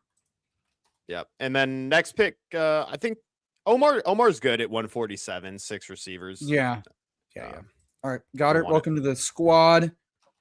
I think Tony was like what minus 350 and Cups was. I got it minus right here. No, 150. Tony was minus 200. Cups is plus 150. Here, real. Actually, let's just make the pick. And I'll put it up. Yeah. Actually, don't wait. Is it Blizzy's channel? Yeah. Okay, fine. I just subscribed to him from the tower. Do I channel, still by the way. have my veto? Cooper, yeah. Yeah, I'm good with Cooper. I don't have mine. Cooper's fine. I'm slightly Tucker over Cooper, but I won't say no just because that opens up Mendoza. I'm cool with Tucker if you want to do it. Yeah, do it. We have Jeremiah Love. It's a bring back, whatever. When Ron said he's a little out on Cooper as a prospect and he's worried about like how many routes he'll get, well, why not? I just take the guy. All right, but yeah, let's pull up the betting board odds from Blizzy. Got Tony Squares minus 200, Alex Cups plus 150, and PPR Tyler, who got saved twice, is plus 500. Redacted. Once. He attempted to save you, and BBG said, "Not today." I can bet this actively. Yes. With How long have they been redacted doing this? the entire time? We pulled this up before. See, this is the thing. To be a tout, you got to like really like be watching this stuff. No, Ross, that's what's funny. Being told I don't solo stream when I started out solo streaming on the Sanctuary Fridays and Sundays is insane. It's so fucking stupid. Chris with a great point. Good luck getting your money from that dude if you bet on that. I agree. Oh, 100%. I would not be putting money with. What is just Liam going on the tower? I want to get Liam on, man. He doesn't think there's any ROI for him because Emo is just going to berate him and he was mean to him before. Which No. And it doesn't benefit him whatsoever. No, read that exchange word for word. That is not at all what he said. He basically said, I don't get anything out of it, and you guys get everything out of it. Yeah, full stop. That's what he said. He's a fucking dickhead. Which makes sense. Like, if we could have him on and be like, bro, we could promote beatbestball.com to, hundreds of new people. Now, I'm sorry. I'm being too much of a character. Real Tyler. Hey guys, what's up? How's it going? Okay, we gotta get past this. Just put the fries in the bag. Let's finish this draft. Dude, I would crush some French fries right now. Holy shit! I had cauliflower rice and chicken. Dude, can we talk about how fucked my day is? No, but I got a question. Speaking of fries in the bag, do you guys ever offer, like, you're at Trader Joe's, you're checking out, you got a bunch of shit? No, I've never. No. Whatever. They're scanning your stuff, and there's no bagger there, so you're like, oh, can I what? Like, let me help you out. And I go under, I grab some bags, I start trying to do it. They start fucking throwing shit at me like so fast. And I'm like, hold on a second, like it's so a stressful job. You're just not never a bagger. I was a bagger. Oh, it shows, buddy, because I was a cashier and a bagger, and you have fucking I was a bagger at Lund's. Bitch energy. Jesus Christ. I worked in retail my first job for 6 years at a Play It Against Sports. I worked in grocery retail with animals. I loved it. I mean, there's nothing more exciting than a parent coming in. They don't know what to get. I know about every sport, obviously, being the athletic man I am. And mute him now. Do those bits just to trigger you.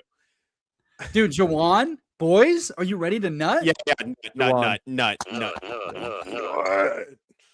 Dude, okay. Mendoza comes back to us. We are partying. How about the moms? Partying.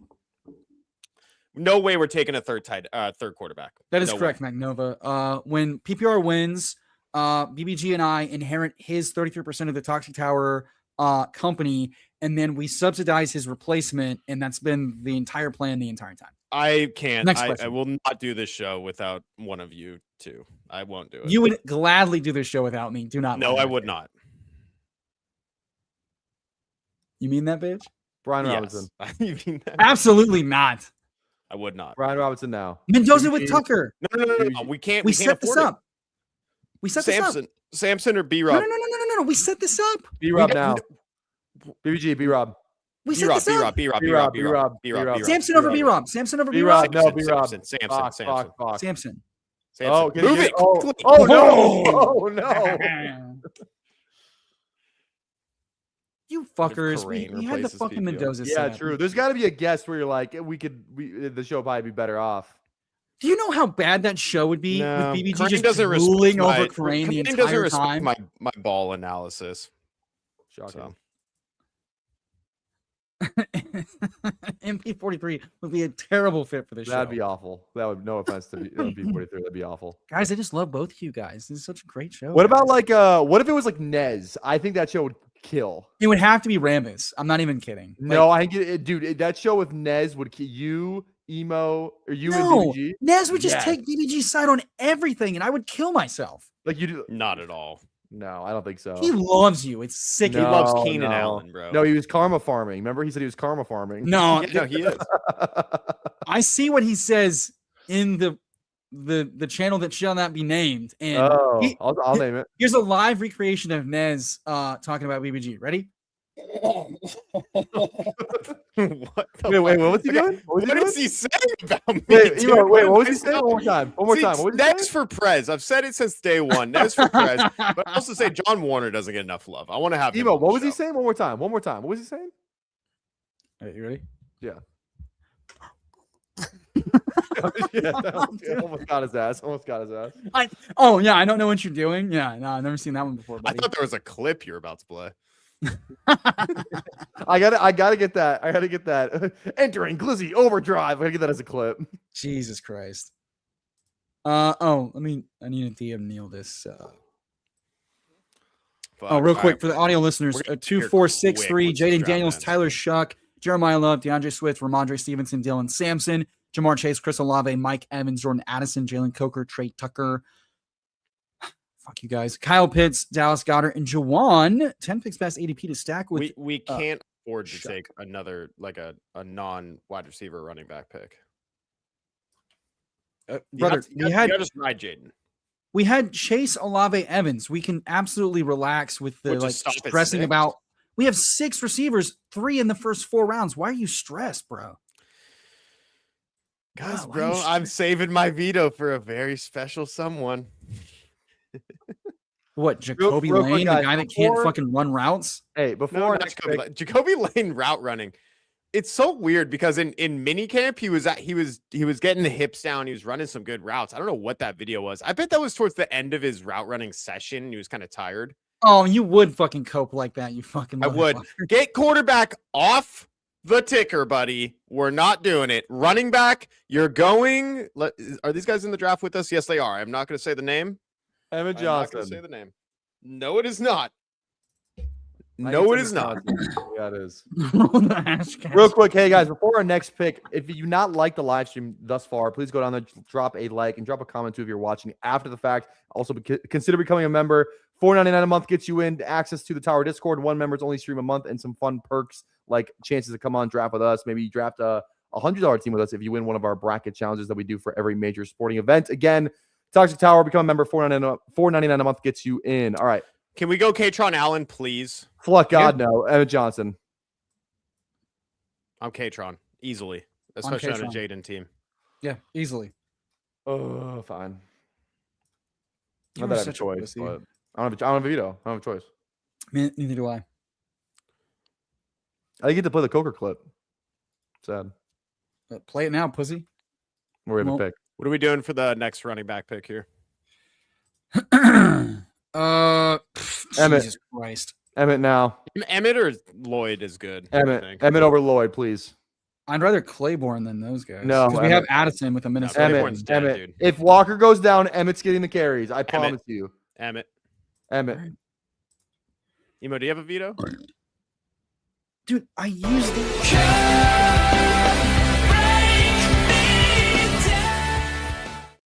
Oh, it's going to come down to me. Guys, bury me. Guys, what time is the stream? Do I have a veto? What's going on? Where am I? I asked you if you had a veto still. I used it in the first 4 rounds. Okay. Dumbass. Jesus, man. Dumbass. Where'd question. you go, bro? Where do you go? God. Fucking H. It's like, Jesus, BBG. I'm not required to memorize that 100% of the time. You're not required to do anything. I'm gonna real quick I just want to say this for the live viewers. Yesterday, I told O'Hara to text me when BBG entered backstage for their stream because I want to see, if he was really doing it. And to BBG's credit, he was back there I think. Oh, I thought you were gonna talk. I was 5 minutes late to our recorded video. We didn't. Never mind. I will not say anything else. Never mind. No, you won't. No, I was early to the live stream, but yeah, we do these recorded videos at 10 a.m. his time, 7 a.m. my time, and I don't know. I'm getting in there slow. Whoa. Okay, breaking news. So you think you can tell Darren, the guy that's been judging and ranking and getting glucked by Pete. So he responded to my last confessional. Saying you really think Pete cares about being challenged or called out? I don't know, man. I don't think this blah blah blah blah blah blah blah blah. I go, hey, I don't agree with what you said. I've been closer to this space, closer to these people longer. I'm not just talking out of my ass. There's plenty you don't know what's going on. PPR can absolutely host, and Pete is looking for fit. Darren responds, cliffhanger. We're gonna pick first, and then I will share the response. Can I see our team really quick? Say please. I thought someone would just sign. Okay, Keenan went. That was an interesting one, especially with Jaden. I think I'm Surratt. If Surratt goes, I'm a QB over both any of those guys. What? We have Chase, Olave, Evans, Addison, Coker, Tucker. Why do we need a What about Vele? Surratt. Quarterback. Vele. Quarterback. Vele. What does Vele do for this fucking team? We need a receiver here. No, we don't. Yeah. Surratt. We had 3 receivers through 4 rounds. Vito, Surratt. Jesus fucking Christ. All right, the final team is Jaden Daniels, Tyler Shuck, Jeremiah Love, DeAndre Swift, Ramondre Stevenson, Dylan Sampson, Katron Allen, Emmett Johnson, Jamar Chase, Chris Olave, Mike Evans, Jordan Addison, Jalen Coker. You heard the nickname for your fans? Yes, I have. Yes, I have. I'm just a cokehead, dude. Like, out of context, that's crazy, but I'm a cokehead.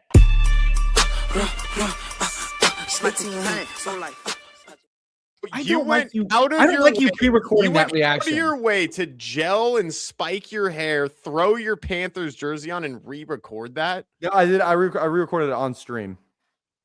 It doesn't hit the same. Kyle Pitts, Dallas Goedert, Juwan Johnson, Elijah Surratt, and then what everybody was hoping to hear.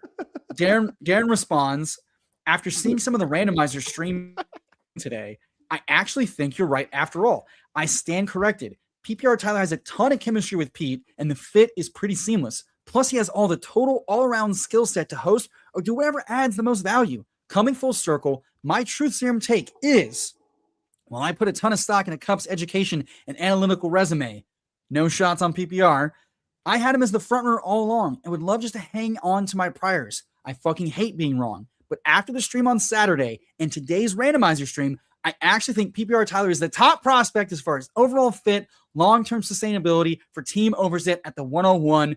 Fuck. What books are you guys reading? What books am I reading? Breathe by James Nestor and Think and Grow Rich. I don't know who wrote James it. Nestor. I think that's one of the DBs for the Gophers. Yeah, I think that's his name. It's something Nestor.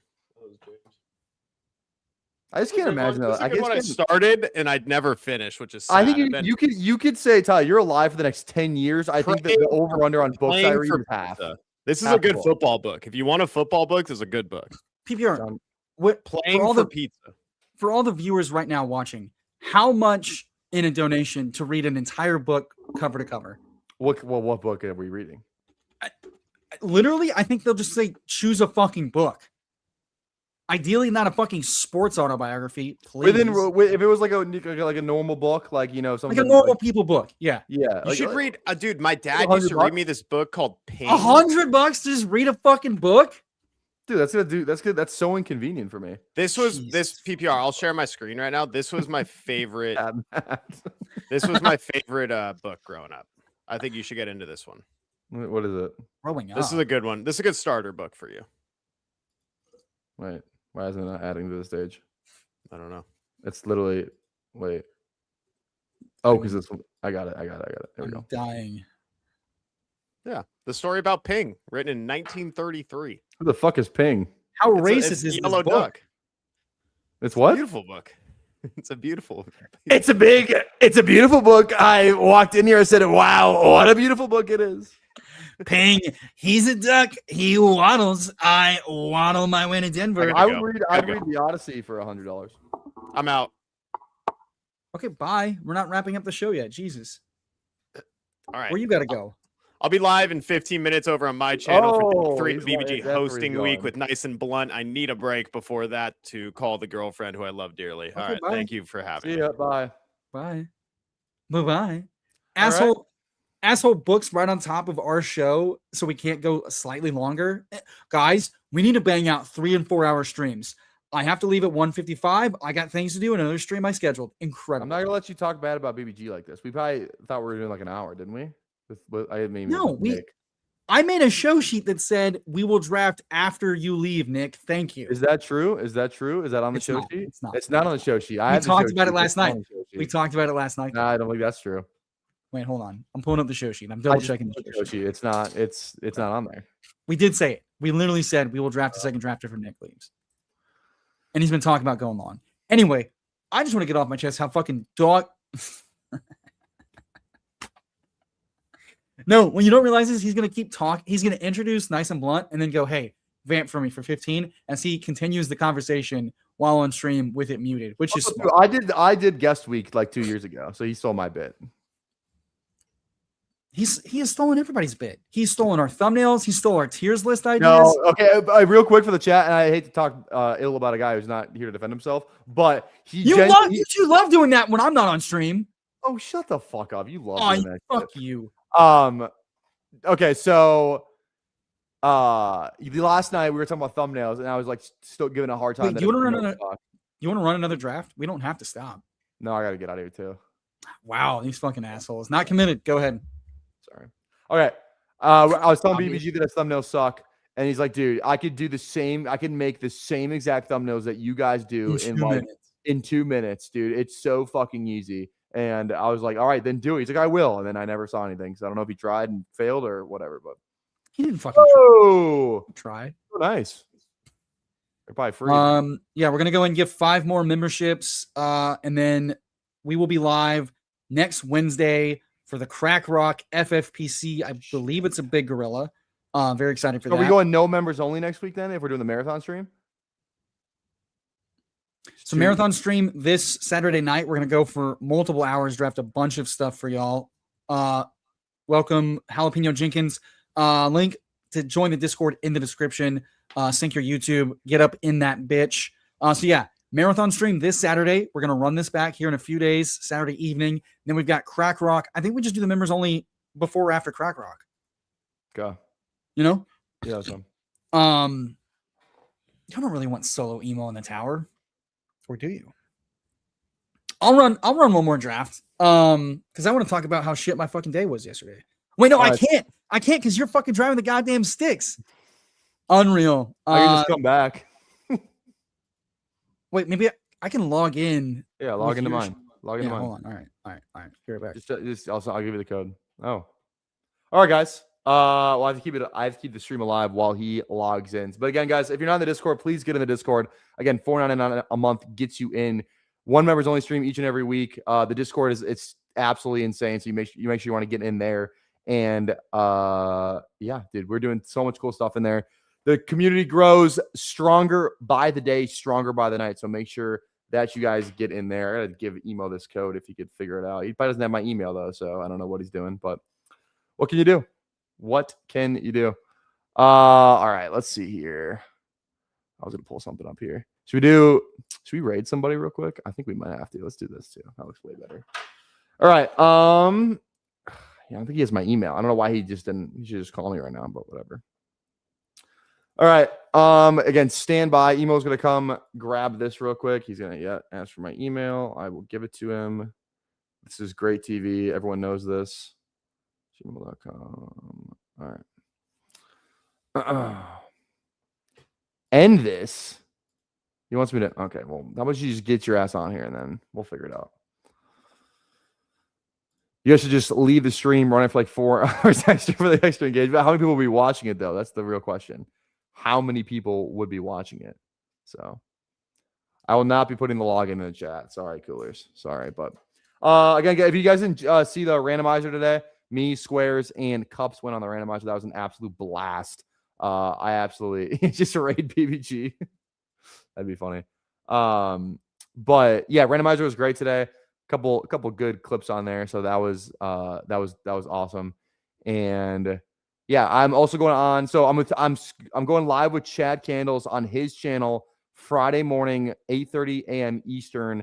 And then I'm also there, give me the code. And then I'm also going on After Dark on Friday night, obviously over on Peak channel. So I'm actually really excited for that After Dark stream because like it's probably be a lot like more like low energy. Like it's kind of just like a hangout, I would imagine. And pretty sure he's live with Squares right now, so I actually might watch that eventually. So see how that goes. I'm kind of excited to do like a little bit more like chill vibe with Pete rather than just like trying to be entertaining and randomizer trying to prove myself. So excited to kind of just like sit back and relax to do. So I wonder how much the After Dark stuff actually matters in the final voting for Tout. Like, does he? I wonder if he actually just already knows who he's doing the show with. So I'm not sure, but there he is. Damn. We in like gin. There we go check out all the PPR shit. Yeah, you got it. I got it. All right, have fun. I can't wait to hear about your shitty day that I'm never gonna watch. Yeah, shocker. Yeah, support emo. Never. Hey, let's see if you could solo stream. Hopefully your mic works this time. All right, let's rip a fast puppy and let's have a little bit of fun before we get out of here, shall we? All right, let's do this. Fast puppy in 5, 4, 3, 2, 1. 3-second delay and go. All right, share my screen. Let's fucking do this. All right, bitches, come get this fucking smoke. Make this fucking bigger. I did this just for y'all. You're so welcome. Smash that fucking like while you're here if you haven't already.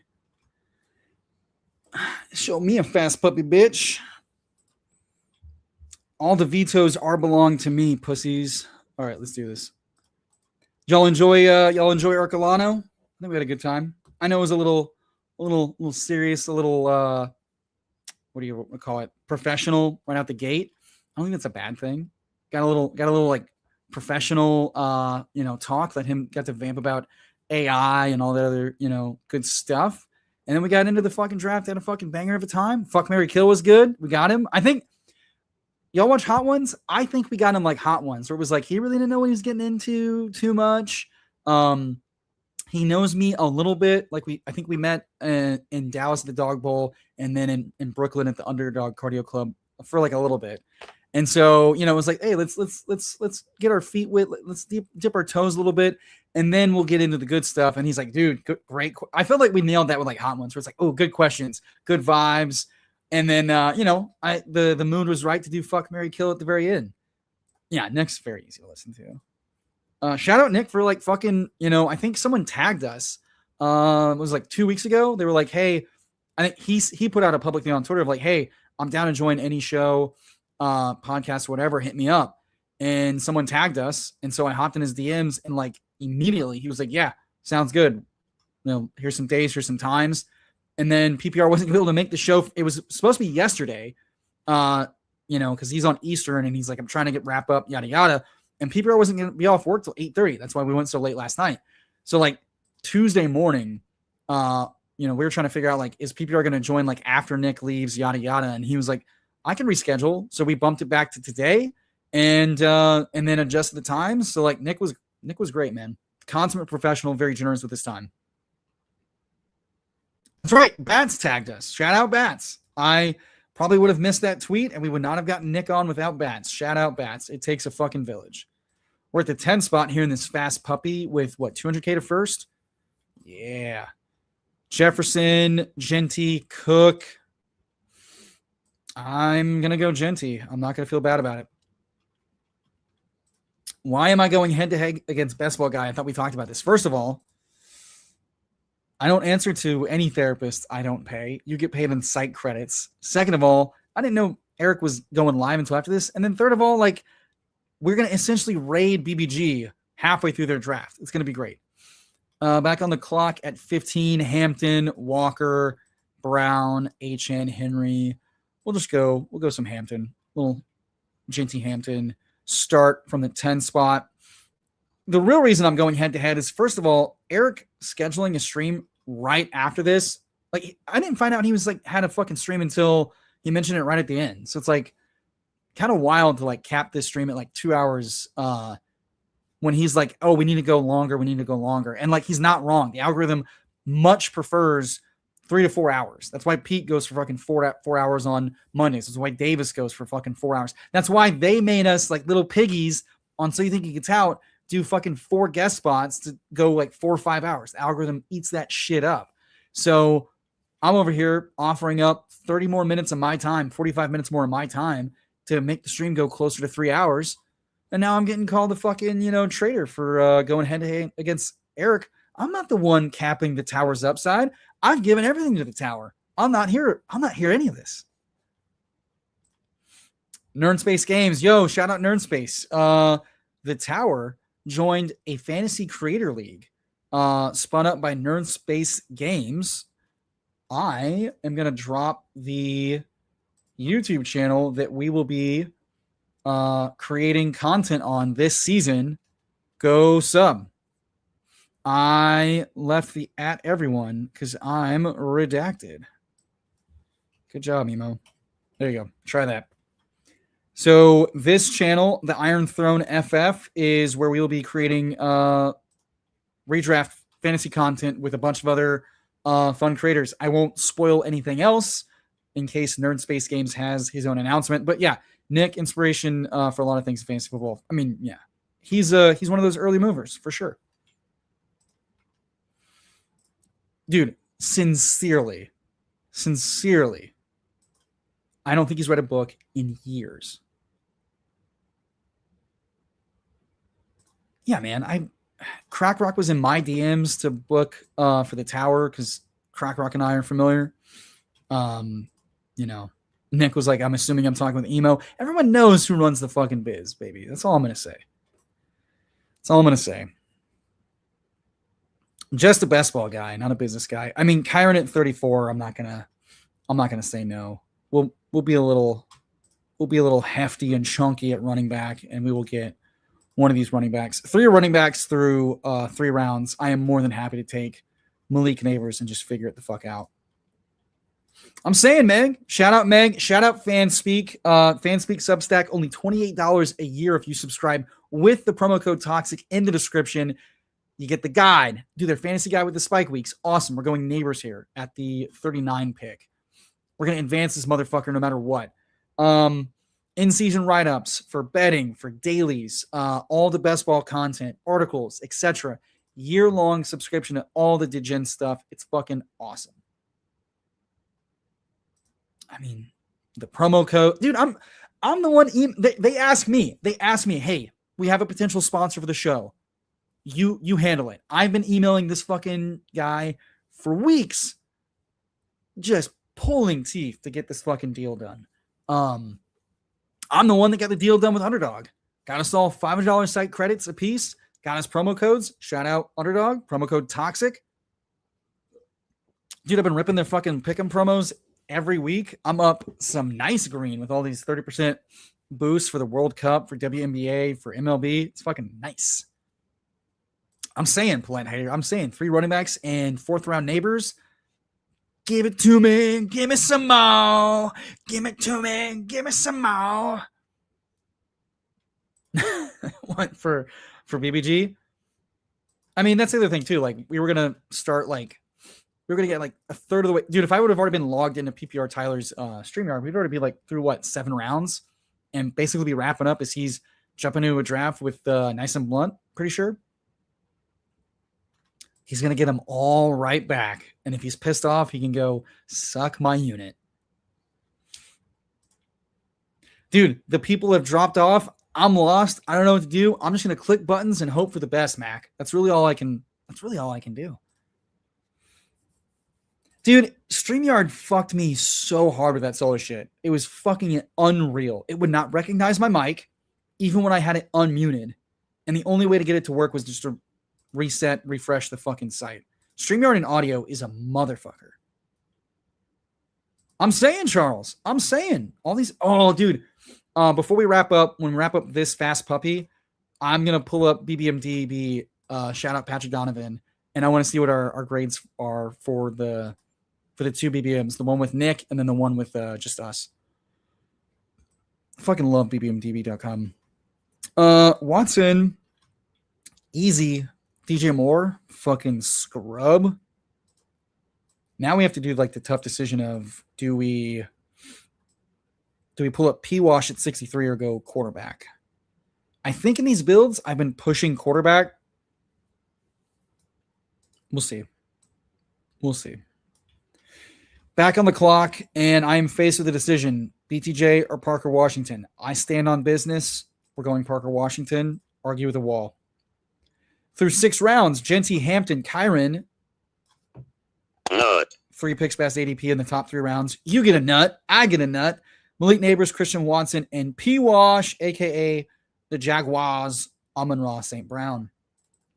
Friends and family in the draft, we got Willis. We got Frog. And I think that's all I recognize. If you're in the chat and you're in this draft, reveal yourself. 11 holes, a Liam burner. Schleiz? What? Do I not get that joke? Brother at the wall told me BTJ. I don't know what to tell you. Fair enough.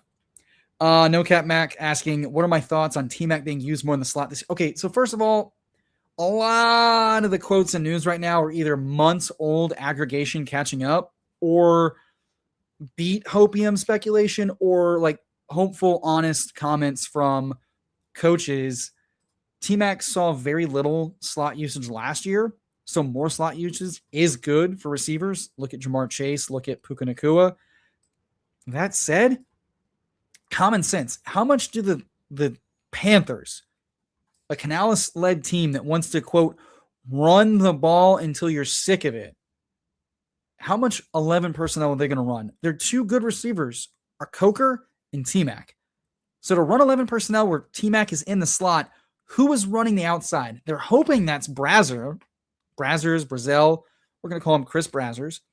And we don't know if he's good enough to like run perimeter routes and let T-Mac do that. So I'd say I expect 5 to 10% uptick in slot usage, maybe. I don't know that they're going to like be able to like utilize him as like a lot of slot. And even then, I don't know how much that matters for like Bryce, I don't know. Their tight ends also suck. So Dope Chris, welcome. What up? What app is this draft on? We're on Underdog Fantasy. I don't know if you're trolling or not, and that's quite okay. We're in the fast puppy drafting on Underdog Fantasy. 200K up top, $5 to enter. Fun ass time. If you're new to Underdog, use promo code TOXIC or Tower or Toxic Tower for a one-time initial deposit match of up to $1,000. Fucking good shit. Relax, Frog. Relax. What player will be the best ball pick but horrible redraft pick? Probably a guy like Chris Rodriguez or Travis Hunter. Actually, the only answer is Travis Hunter. We are back on the clock at 82. I will gladly take a slightly discounted DK Metcalf and hope for a Herbert. I mean, Travis Hunter can hit your lineup in best ball with like 4 or 5 targets, game to game, half to half, cleanup duty. You're never going to know when to fucking start him. They've already talked about how like their game plan specific will be week to week, but also could be quarter to quarter, half to half. It is a nightmare scenario to start Hunter unless there's 2 injuries and they've said he's going to like run full-time receiver routes. And even if he does, and even if they say that, you can't trust that it's actually what's going to happen. Hunter is by far the worst redraft pick, and it's not close. And I don't know how there's any other like choice, straight up. He has Cook, Allen, DJ Moore. Oh, a Buffalo stack. How cute, Liam. We will take Justin Herbert, a few picks past ADP. No. Our first quarterback, Herbert, Genty, Hampton, Kyron, Malik Neighbors, Christian Watson, Parker Washington, DK Metcalf. Very nice. We caught up at receiver. We have our quarterback stack with Hampton. The bet on his price is he catches a shitload of targets. Betting on the Chargers. Easy peasy, folks. The game is not hard. Let's check in on Willis. Gets a little price. Dude, Hurts at 79. Wow. Amon-Ra, Bowers, Jacobs in the 4th. That's a good fucking team. Dude, Evans at 55. Willis, Jesus Christ. I feel like I have a micro penis standing next to this value team. Good God. And then Frog's got what? Puka, London, Egbuka, Garrett Wilson, Tootin, Warren, Stevenson, Mahomes. Naked Mahomes, Frog? Really? 4 picks past ADP? You fucking pussy. Dude, these fast puppies are like the closest to a DK draft you will get. Like the values and the insanity. I got Gibbs Henry the other day. It's insane. Frog, grow up. Grow up and have a spine. Oh, I'm going to get Worthy and Kelsey. No, you're not, bitch. Worthy just went to Rabbit. 1986. The guy's read a book. He's taking Worthy. That's Davis Maddock, baby. Hi, Yosh. Everybody left. I'm closing us out with a solo draft because I'm Team Tower. Getting this a little bit longer in the algorithm. And then Best Ball Guy is live right now because he doesn't care about the Tower with Nice and Blunt. No, we were live with BDGE. Had a really good hour and 20 with him. Talking all sorts of stuff. Doing a little Claude BB Gay slop game on a fuck, marry, kill with different stuff. And then we rip a BBM, had a very fun time drafting that. And then did fuck, marry, kill with the Toxic Tower host with BDGE at the end of his stay.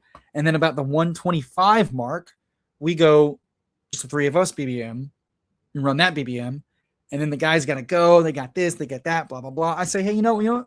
I told the wife I'd be off by 9 my time. So I'm going to give you guys one more draft with me. That's the least I can do. Because I'm the team tower, baby. You're the tower. That's what we do. Toxic rug pull, indeed. Yes. The other host. Yeah, I'm happy to get a little extra time. BBG is live tonight. Go check him out after this, obviously. With Nice and Blunt. He's doing like a week of guests. PPR Tyler's live with Pete. I think Friday night for After Dark. And I will be live on the Sanctuary tomorrow with Kev Tompkins.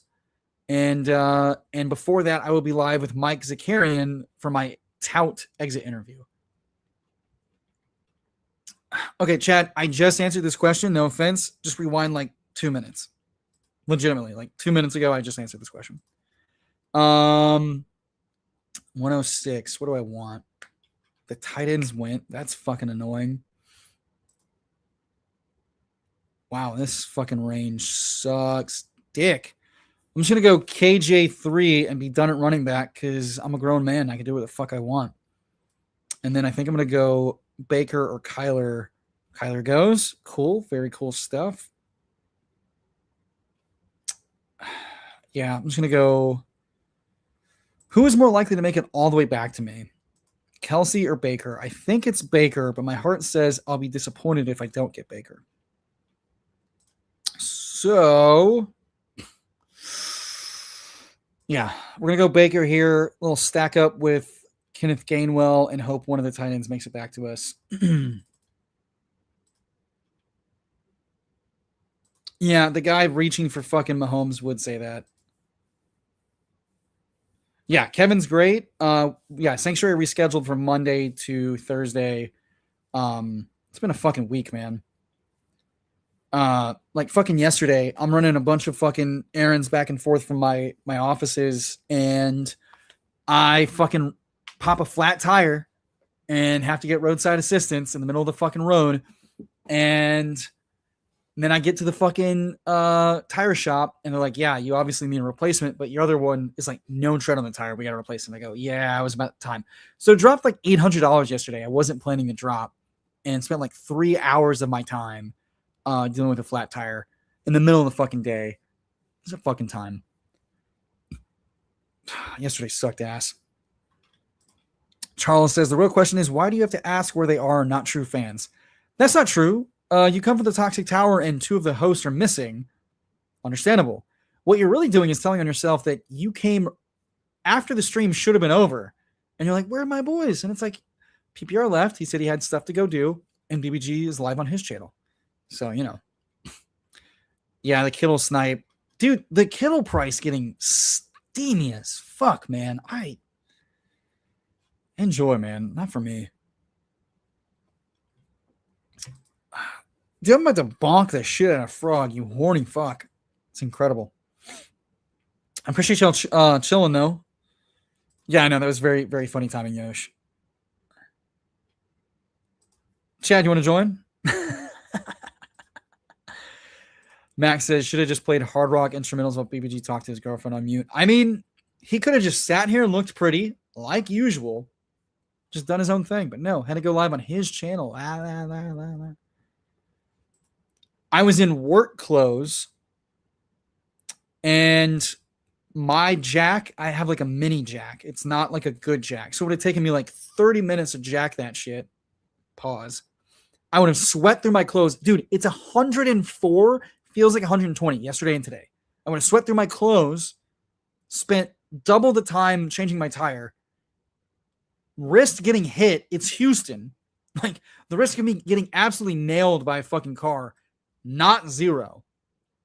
To then get it to the fucking tire shop instead of having roadside assistance I pay for via my insurance while I continue to work with my emails and my teams like nothing's fucking wrong, because that's how this fucking stupid world works. we're going to take Dalton Kincaid as our first tight end. Like, it's called business decisions. And that's why I have a big boy job and pay for fucking insurance. So I can keep working and just waste my time in my car. Hey, it's okay. Maple is very scared of the thunderstorm right now. She's freaking out a little bit. So we're gonna say, shh, it's okay. And I could be talking to you, having a bad day. Or I could be talking to Maple. You'll never know. I can change a tire. I decided not to in work clothes at 12 in the afternoon, the hottest part of the fucking day, from 12 to 2. Hottest part of the day. I'm not doing it. I would have to then go home and take a shower and change clothes. Ooh, we get Shakir, get a little Buffalo stack at the 12. Herbert, Baker, Genty, Hampton, Kyron, Kinney, and we're done at running back. Neighbors, Watson, P-Wash, DK Metcalf, Khalil Shakir, who's a great pick if he didn't have tightrope surgery, and all signs point to probably not. And then Dalton Kincaid is our lone tight end right now. Catching up. Did the Allen drafter have zero interest building out a Bills mega? Yeah, wanted neither of Shakir or Kincaid. Odd.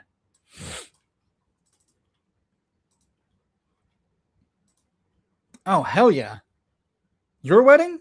Like wedding tasting? Tell me all about it, Yosh. Where are we going? What are we eating? What are we drinking? What's the vibe? Tell me all about it. Drove an hour and a half long distance relationship with the venue. Yikes. Where's the venue? Is it in Michigan? Or is it somewhere else? Also, when's the date, bro? When we getting locked up? Yeah, look at this. I would have had to do my hair all over again. You're crazy, bro. I know. Definitely not Liam. If Yosh wants to come on and talk about wedding planning and wine tasting for the last, what do we got? 5 rounds of this draft, he can absolutely come hang. He obviously doesn't have to. He just got back from an hour and a half drive there. So I think, 3 hours total driving, hour and a half there, hour and a half back. Probably an hour wine tasting. I wouldn't want to hop on camera to fucking talk to me. All right, coming up here in our 13th round pick. Jones falls to us. We have no stack with him. God, Jennings or Boston. It's probably just Boston. And we'll figure it out. Jones coming back to us. That's fine. I won't be mad about it. Don't absolutely need it. I think he will come back though. So we'll see. Shoe Stork. Thinking deep. Although, I mean, what's the difference between Jones and Mendoza? Mendoza's got more mobility rushing upside this year since Jones coming off the fucking Achilles. And what the fuck am I backstacking him with? DJ Giddens? I'm not fucking doing that. I have self-respect. But I feel like I have to. Structurally, bye week, value in a vacuum. But then I'm really behind at tight end. But tight end doesn't matter. And I want to hit the nut button. Nut. Can y'all hear that? Is that loud enough? Or is it noise suppression? Nut. Is that better? I've watched back a few of these streams, and the nut button's not always very strong. Yeah, you'd like that, wouldn't you? Pervert. Oh, no, obviously. It was a joke. No, don't come on. It's solo emo time. No need. You're good. Charles would think the best time for drinking time is camera time.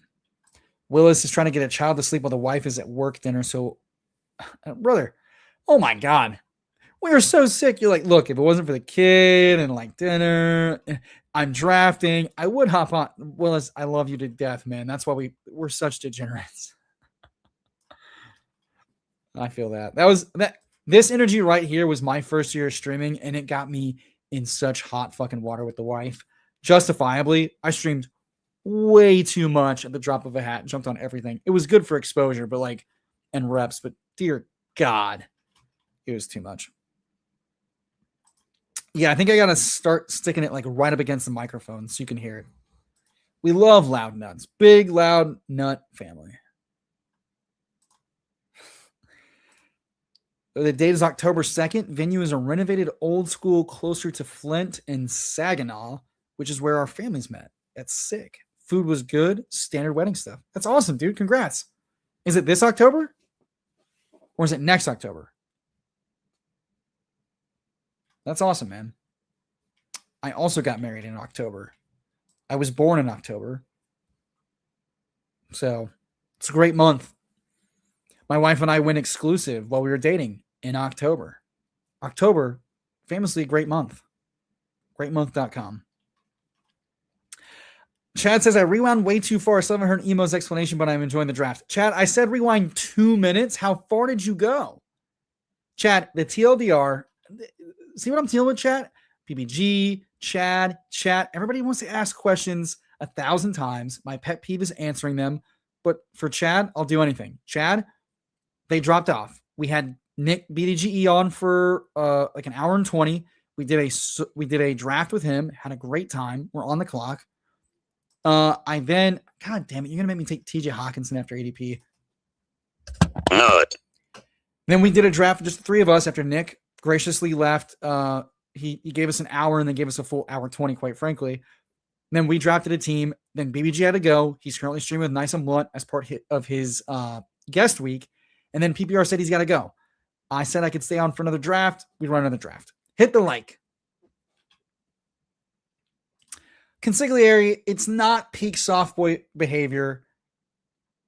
I explained myself that I was not about to sweat in the middle of the day to have to go home and shower and change when I literally had to pop between offices all day to meet with managers and employees, closing out stuff. And it was going to take me twice as long and risk me getting fucking hit in the middle of the road to change my own fucking tire when I do pay for roadside assistance for this very fucking reason. I can't believe I have to defend that. No, actually, I completely believe I have to defend that. It's totally fine. I think I'm just going to take my third tight end in Kate Otten and then push receiver because I hate Hawk. And I think I'm more than enough deep at receiver. So 3, 4, 6, 3, Herbert, Baker, and then Jones at quarterback, Genty, Hampton, Kyron, and Kenny Gainwell at receiver. Neighbors, Watson, P. Wash, DK Metcalf, Khalil Shakir, Denzel Boston at receiver. And then the position that doesn't matter. Dalton Kincaid, TJ Hawkinson, Kate Otten. Voice is getting weak. I have to pee so fucking bad. Great question, Mac. You see that bridge over there? Jump off of it, and you'll find them at the bottom. That's exactly where they went. And if you don't see them at the end of at the bottom of the bridge, that lane of oncoming traffic, they just went there. Go check it out. You assholes do not understand where I live. It was 104 today. It felt like 120. I am in work clothes. What is wrong with? I'm in the middle of the road. Why would I do that?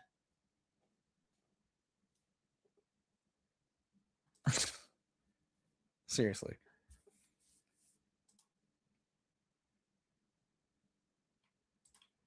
Not true, actually. I was literally answering emails from employees and from managers and pushing back a couple of meetings because it's like I'm not going to answer from the middle of the fucking road.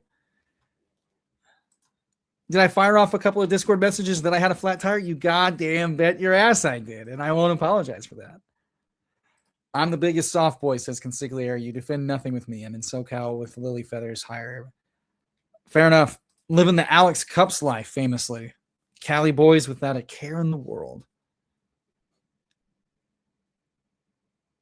Charles, I'm not reading that comment. It's quite frankly, I appreciate how vulgar and stupid it is, truly, but it's also not that funny. It's just fucking stupid. I refuse to read that chat.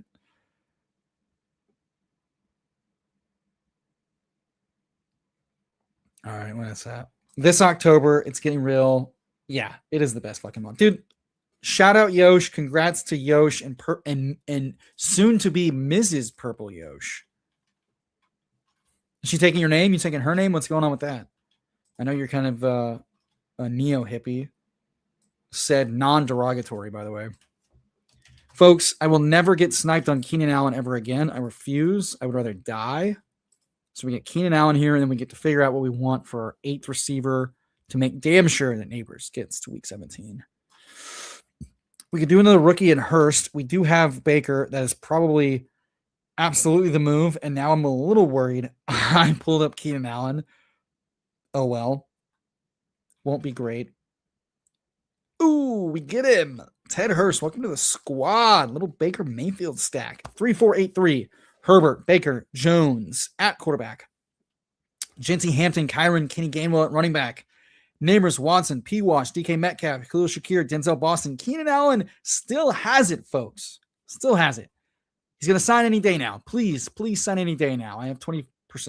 Ted Hurst to stack with our boy, Baker Mayfield, who we triple stacked because we got Otten, we got TJ Hawkinson, we got Dalton Kincaid. Some Buffalo correlation, we didn't get our, no, oh my God. We set up a Baker triple stack with a Kyron Williams bring back. Dude, get fucked, Eric. You wish you could draft teams like this. Oh, mwah. I'll check out the other teams we drafted real quick. And then I want to pull up our draft grades from the Nick BDGE draft and our solo draft and see how they stacked up. Real quick, checking on the chat. I've seen your grades for BBMDB. How's it work for these? What do you mean work for these? I think you're just talking to Frog. All right. We're all caught up on the chat, talking amongst each other. You'll love to see it. Who's hyphenated? Hashtag ally indeed. Let's see. It was Willis and Frog. Frog. What dog shit did you draft? 3663. Wow. Have a stand, coward. Draft optimally. Mahomes, Stafford, Geno. My voice sounds like shit. Tootin Warren, Ramondre Brooks. Ugh. Jade Blue. That's probably how you should be building every running back room. I don't mind it. Puka, London, Egbuka, Wilson, Hunter, Tucker. Where do you get your ideas, buddy? Hunter and Tucker? It's almost like you're copying what we did with BDGE. Kelsey, Jawan, and Firemouth. We single stacked Mahomes.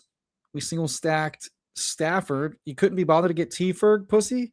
And then, is that a naked Geno? No, we got Geno with Wilson. All right. Year of the skinny stack. It's a good team. Probably like what, a B? No, it's probably a C. New fun game. Can I guess the grade BBMDB will give you? No, it's a B team. I don't think you have any weak spots. And then Willis, little 2673. Wow, taking it back to the optimal days. Gets the Hertz fall, gets the Purdy stack. Very nice. Then we go Brees, Jacobs, Price, C-Rod, Tank, and Ray Davis. I mean, just another thing. If you're committed to 2 quarterback, I have no issue with it. And I think these 2 quarterbacks are like right on the limit of what I would feel comfortable doing. That said, Jalen Hurts plays week 15 Seattle, week 16 Houston. So you either need him to go tush push to the fucking wall, or you need Purdy to really carry those first 2 weeks, which is why a third quarterback over one of C-Rod, Tank, or Ray Davis probably just ends up being better in the long term. Amon-Ra, Evans, Pittman, Wandale, Coker, Dontavian Wicks, Cooper Kupp. Wow, central slappy ass picks here. Amon-Ra is centrist to right wing. Evans is right wing. Pittman is right wing. Wandale is centrist to right wing. Coker's left wing. Dontavian is the most left wing. Cooper Kupp right wing. We got Bowers, Hunter, and Dulcich. Yeah, I mean, between your 6th running back and your 3rd tight end, I think I'd prefer a 3rd quarterback for playoff advance reasoning, but solid team. I'm not gonna poo-poo that. So Charles, I will show you. So go into bbmdb.com, go to account, set up an account, download the extension, unzip it, launch it, and then you'll go to Underdog and you'll click this and it will sync your teams after a while. And then you go back over here and look at your portfolio. And this is very fun. and it'll tell you how many entries you have, your expected advance rate based on sleeper projections for the inputs and the sims that PD runs. And the EV is calculated as it is calculated. It changes all the time. I'm currently set to advance 30.6% over the 23% baseline, considering how many code drafts I have. Not bad. And then I want to see the teams. And looks like the BBMs we just drafted tonight. So the one with Nick, we got a C with a 19.6% advance EV. And then the one we did without BDGE, I just got to say Nick. You get who I'm talking about. A C, but under baseline for advancing. Not shocked. And that team was what? Yeah. Instead of grabbing a third quarterback, Emmett Johnson, all these bullshit fucking picks. It's ridiculous. You can figure it out, Charles. I believe you. Make an account, get the extension, download it, hit unzip /extract, execute it in your Google extensions, and then load it. You can YouTube how to do all of this, by the way, if you struggle with it. And then you sync that shit on Underdog. So that is going to wrap it up for us here, folks. We had a good time here on the tower. Hold on. There we go. Hit the like, hit the subscribe, leave a comment below. And a day or two in the shit processes, hit the fucking hype button. Help us, rocket to the top of YouTube. We're on the road to 2,000 subs. We will be live this Saturday evening for a marathon stream. 4 to 5 to 6 hours. You keep us as long as you want us, baby. Donos, memberships, likes, comments, all that good shit. We're going long and hard for y'all. Saturday night, special weekend edition to celebrate 1,000 subscribers with y'all. Very fun shit on tap. We probably do a giveaway. So come join us this Saturday. We love you. Join the Discord. See y'all next time. Catch you later. Have a great night. Go support BBG, who is live now with Nice and Blunt. Go support our boy PPR Tyler on After Dark Friday. Support me on the Sanctuary tomorrow with Kev Tompkins, and we'll see you Saturday. Why don't you think Look at the projected ceiling games? I don't know if he's good or not. Is there anybody here you need? Oh, some other shit. How many goddamn hoops do you have? No, Juggins is better. Thank you. It's a very nice side credit. I put my best effort into the team. Whatever. Yeah, so you finished that? You better veto this fucking hard. Even is like Tom Landry. What have you done for me lately, bro?